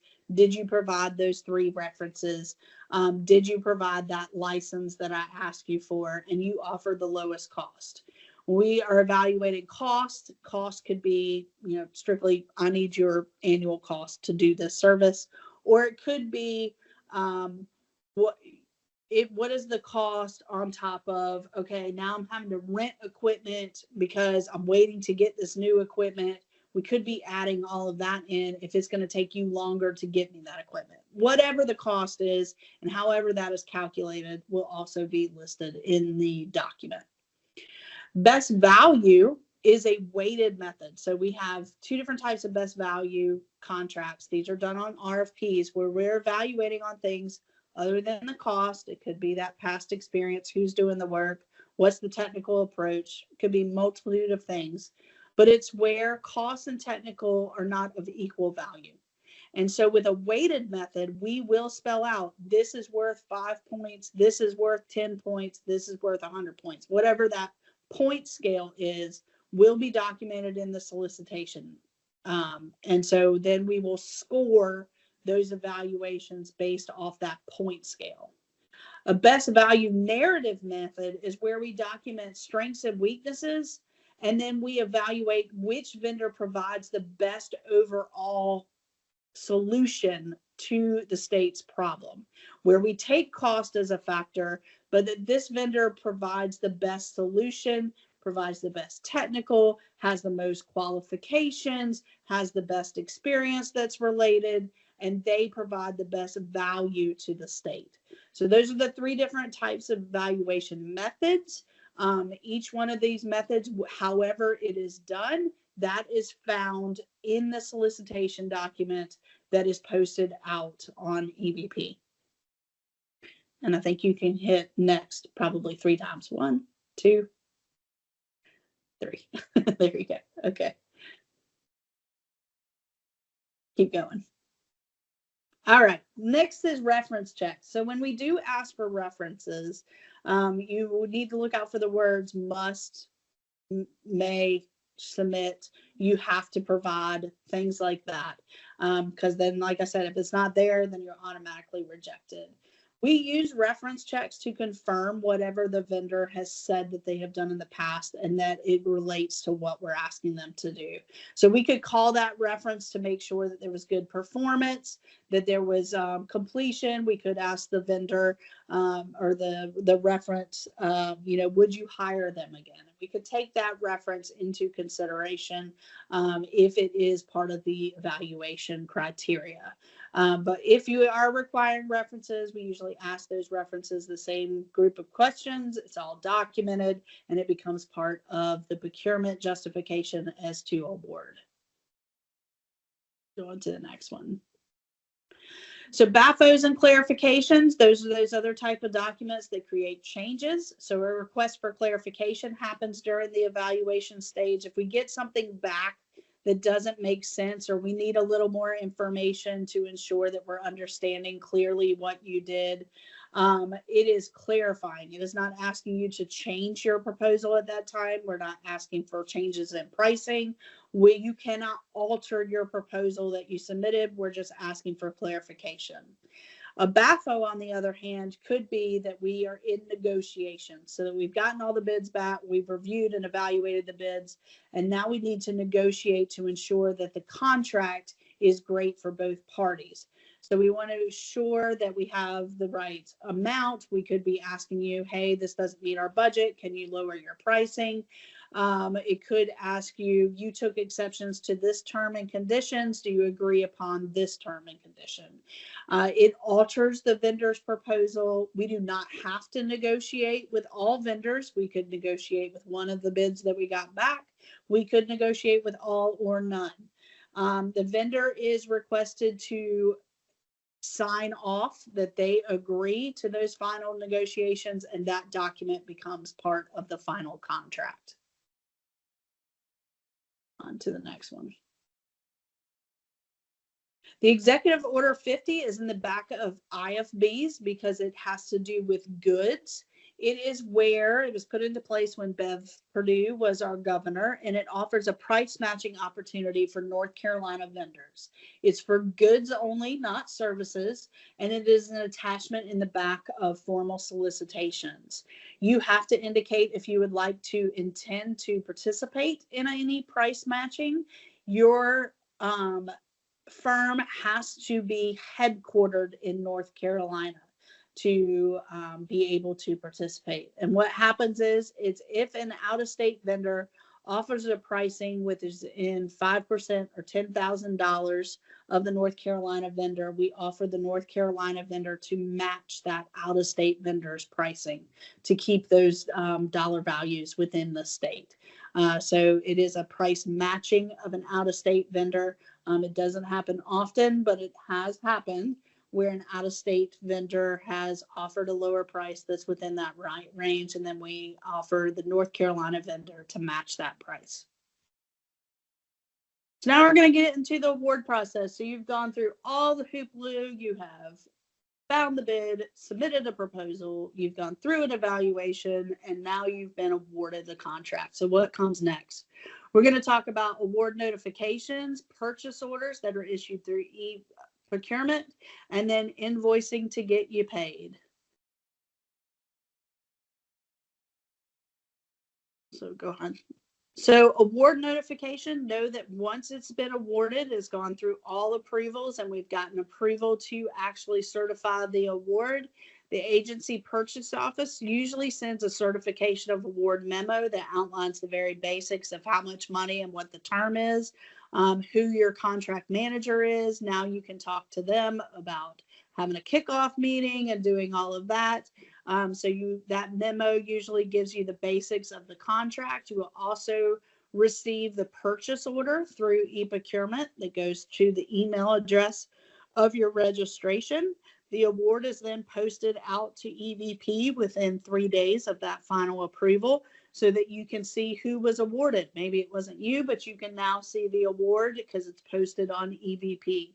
Once the contract award is received, the vendor can then talk to the contract manager or administrator about when to set up the objectives, get everybody on the same contact, and have a kickoff meeting. Go to the next slide.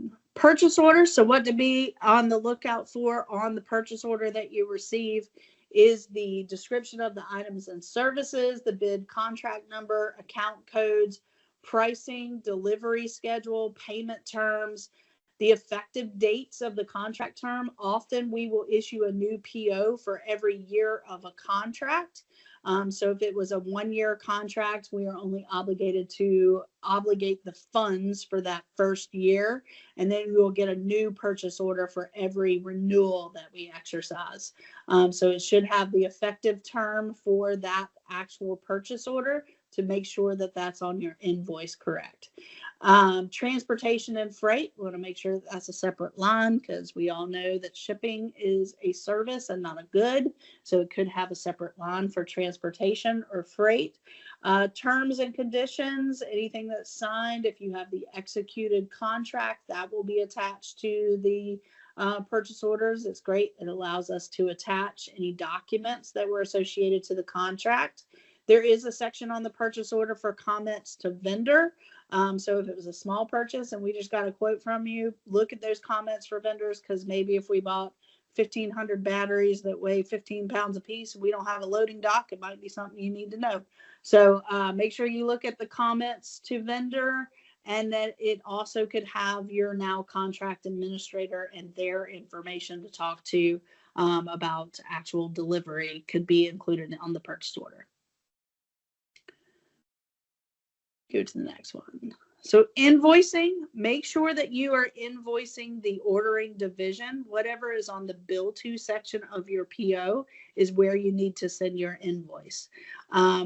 Like I said, invoicing, we paid net 30 within the state. That is net 30 of when it is approved for payment and gets to the fiscal office from the division. We at DOA have the best fiscal office in the state, so we pay ours often quite sooner than 30. But some things come up and maybe your invoice wasn't correct, and we've had to go back through and ensure that there's money on the line item of the PO to pay against. So just make sure that you're submitting your invoice correctly, that it is associated the way that any contract, and it is associated definitely to the line items that are on your PO. If it matches correctly, it makes invoicing and payment go a lot smoother if it matches what's on your purchase order. Ensure that your remit to address that you have within EVP in your registration is associated to your EIN number. Our accounting system has a little bit of trouble when the address of the EIN does not match what you are registered to in EVP. It will not let us pay us in the accounting system. So just be mindful of that your remit to address in the EVP system matches your EIN number. Check writes are on Tuesdays and Thursdays. However, we do have electronic payments now, so you don't have to receive a paper check. You can sign up for electronic payment. That is done through the Office of State Comptroller. I'm not so sure this is the right web address, but you can simply Google North Carolina Office of the State Comptroller, EFT, electronic funds transfer, and be able to set all of that up. I think they have an updated link there. Go on to the next one. All right. Any questions on that? No new questions in the chat. So anybody have a question, you can raise your hand. And I see no takers. All right. All right. All right, so now we're on the back end. We're going to talk about contract management, inspections and testing, renewals and amendments that happen during the life of the contract. We're going to talk about vendor protests and then those public records requests. So for contract management, it's always a good idea that if you definitely have a contract that has a long-term or any kind of ongoing reoccurring services, that you set up a kickoff meeting with your contract manager. it's just a good idea to all get on the same page. You can clarify those terms and conditions, deliveries, contact information. You can clarify goals and objectives that you want to receive. And maybe you had a sales guy that submitted the bid, and now your technicians are going to be the ones that are actually performing the work. So get that contact information. Maybe you have a different billing contact, or we have a different billing contact. It's a good idea just to start off on the right foot. It took a lot of work to get here for a formal bid to go through that process. We want to make sure that it's run smoothly, that everybody knows what the objectives are, and that you can communicate those roles and responsibilities and get what we're paying for. That's the biggest thing. Ensure that you know what your performance measures are, if there's any kind of badging access that you have to do, if there's background checks that you have to do. If you have to order supplies and you need to, change those delivery dates based on the award date, all of that is just a good idea to know up front, so that you have it all laid out, any reports that are going to be due, just everybody's on the same page at the kickoff so that it runs smoothly through the next year. It's just always a good idea. So if your contract manager hasn't contacted you at the time of award, it's a good time to reach out to them and say, hey, can we set this kickoff meeting up? Go on to the next slide. Inspections and testing. So in the system, in the e-procurement system, it allows us to notify you, or they would notify you via email, phone, that we have damaged goods or an inaccurate order, late shipment. But let us know if something's on back order or won't be filled or won't meet that deadline. It's always a good idea to keep those open lines of communication. Quality acceptance, just know that invoices won't be paid until the using agency completes inspection of those goods and services. So if it is something like office supplies that have come, we have to make sure that the pins are there. And once they are, we hit receive in the system, and then you can invoice against it. Delivery, if it is something that has to be installed, is not considered installed until it's up and running and it's free. The whole site is ready to go and it's free and ready to use. Just know that vendor complaints start with your contract manager. So if there is a problem, your contract manager is your first line of defense to make sure that that problem is resolved, that you work with that contract manager or administrator to ensure that you fix any issues that they let you know about. Document, because you know that we are documenting, we are the document people, so we're putting things in writing, that you respond to those questions, you respond to those complaints.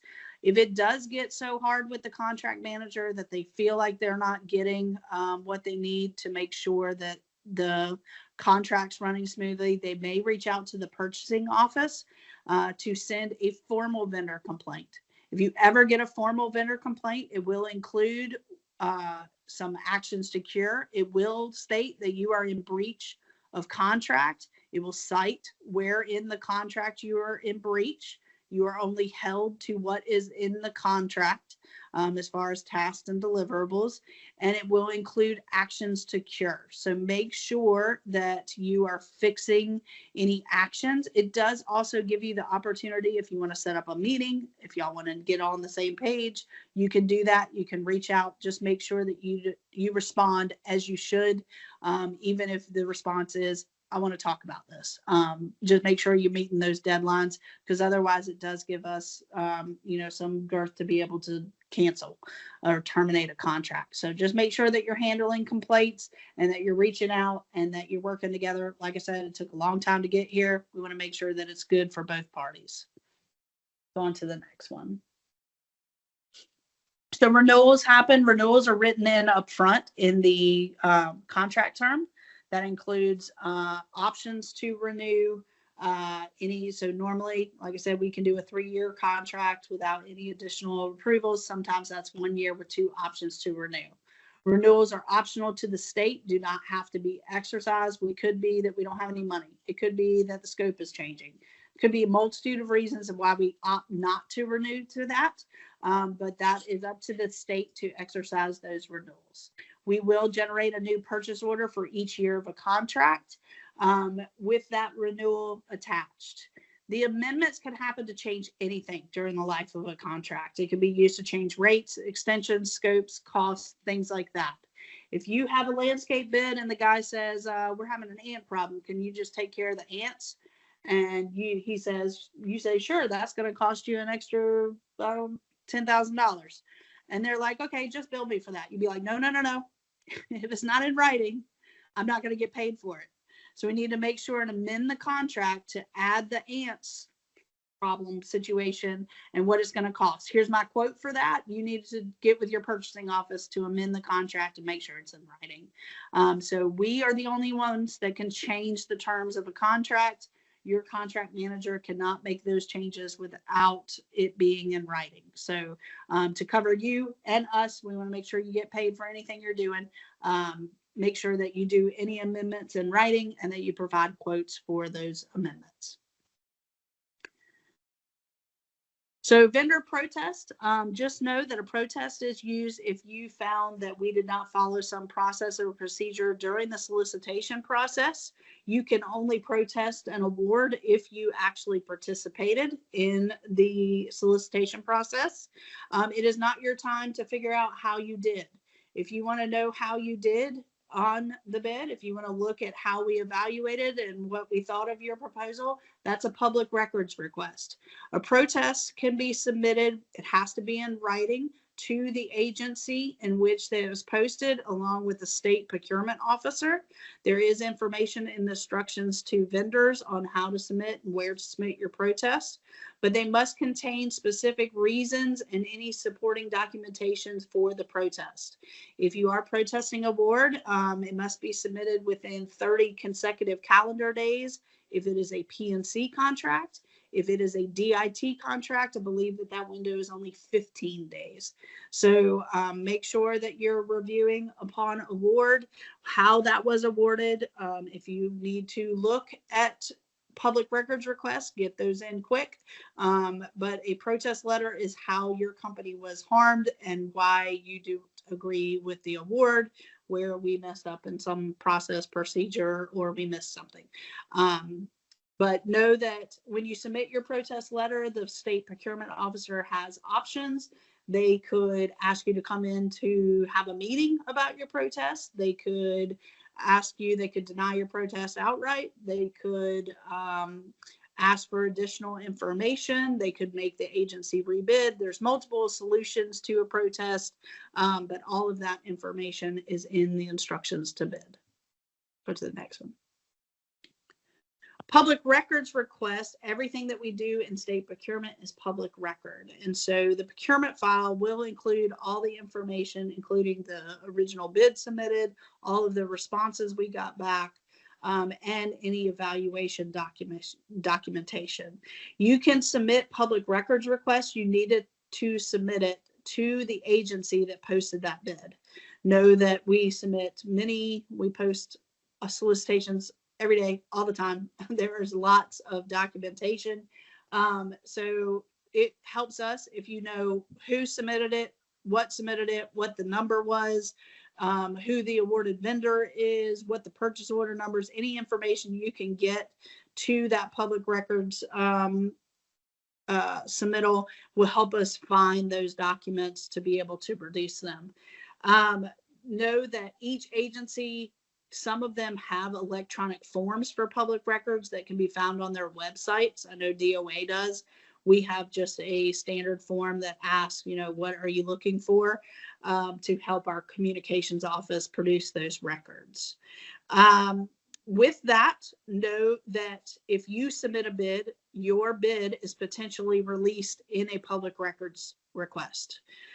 It is up to the vendor to mark anything confidential in your proposal that you would not want released in a public records request. So our communications office or our legal team will go through the solicitations through the proposals that were submitted to ensure that nothing that was marked as confidential by the vendors is released.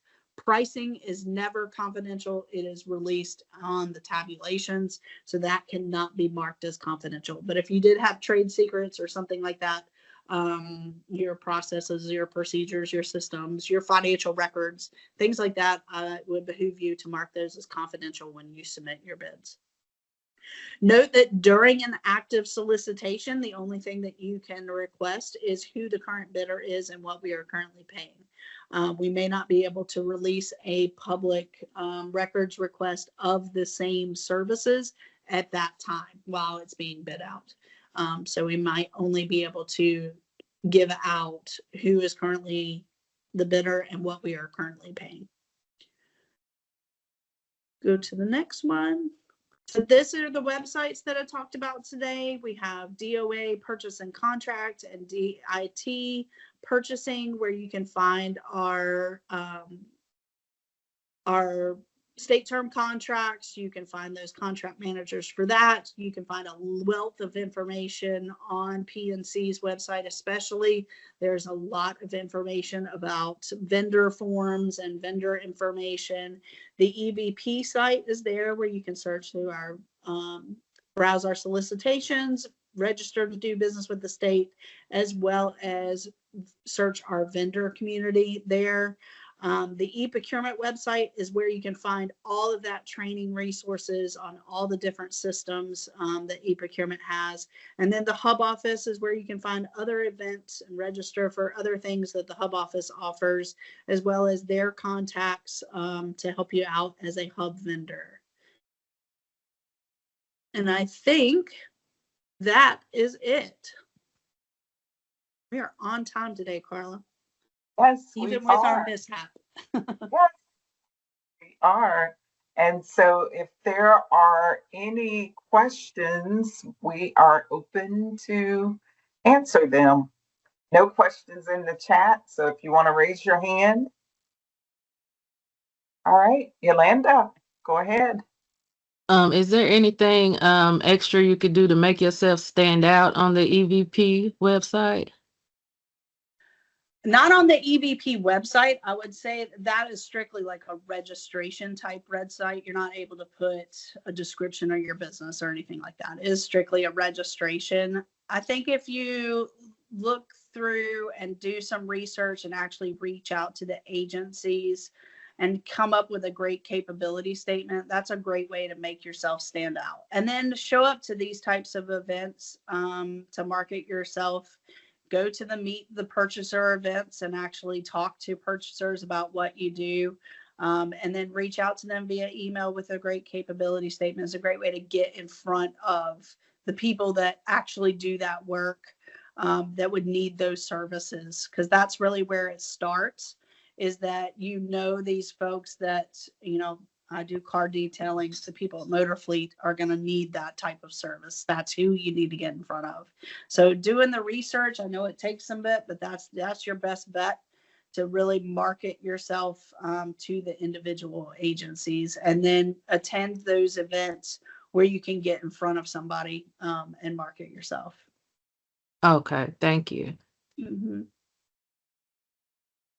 And then there's a question about resources or templates to assist with creating a capability statement. I will check to see if there's a resource I can share or an example that I can share for that. I see this question is asked by E. Smith. And so if you want to put your email in the chat, I'll connect with you with that.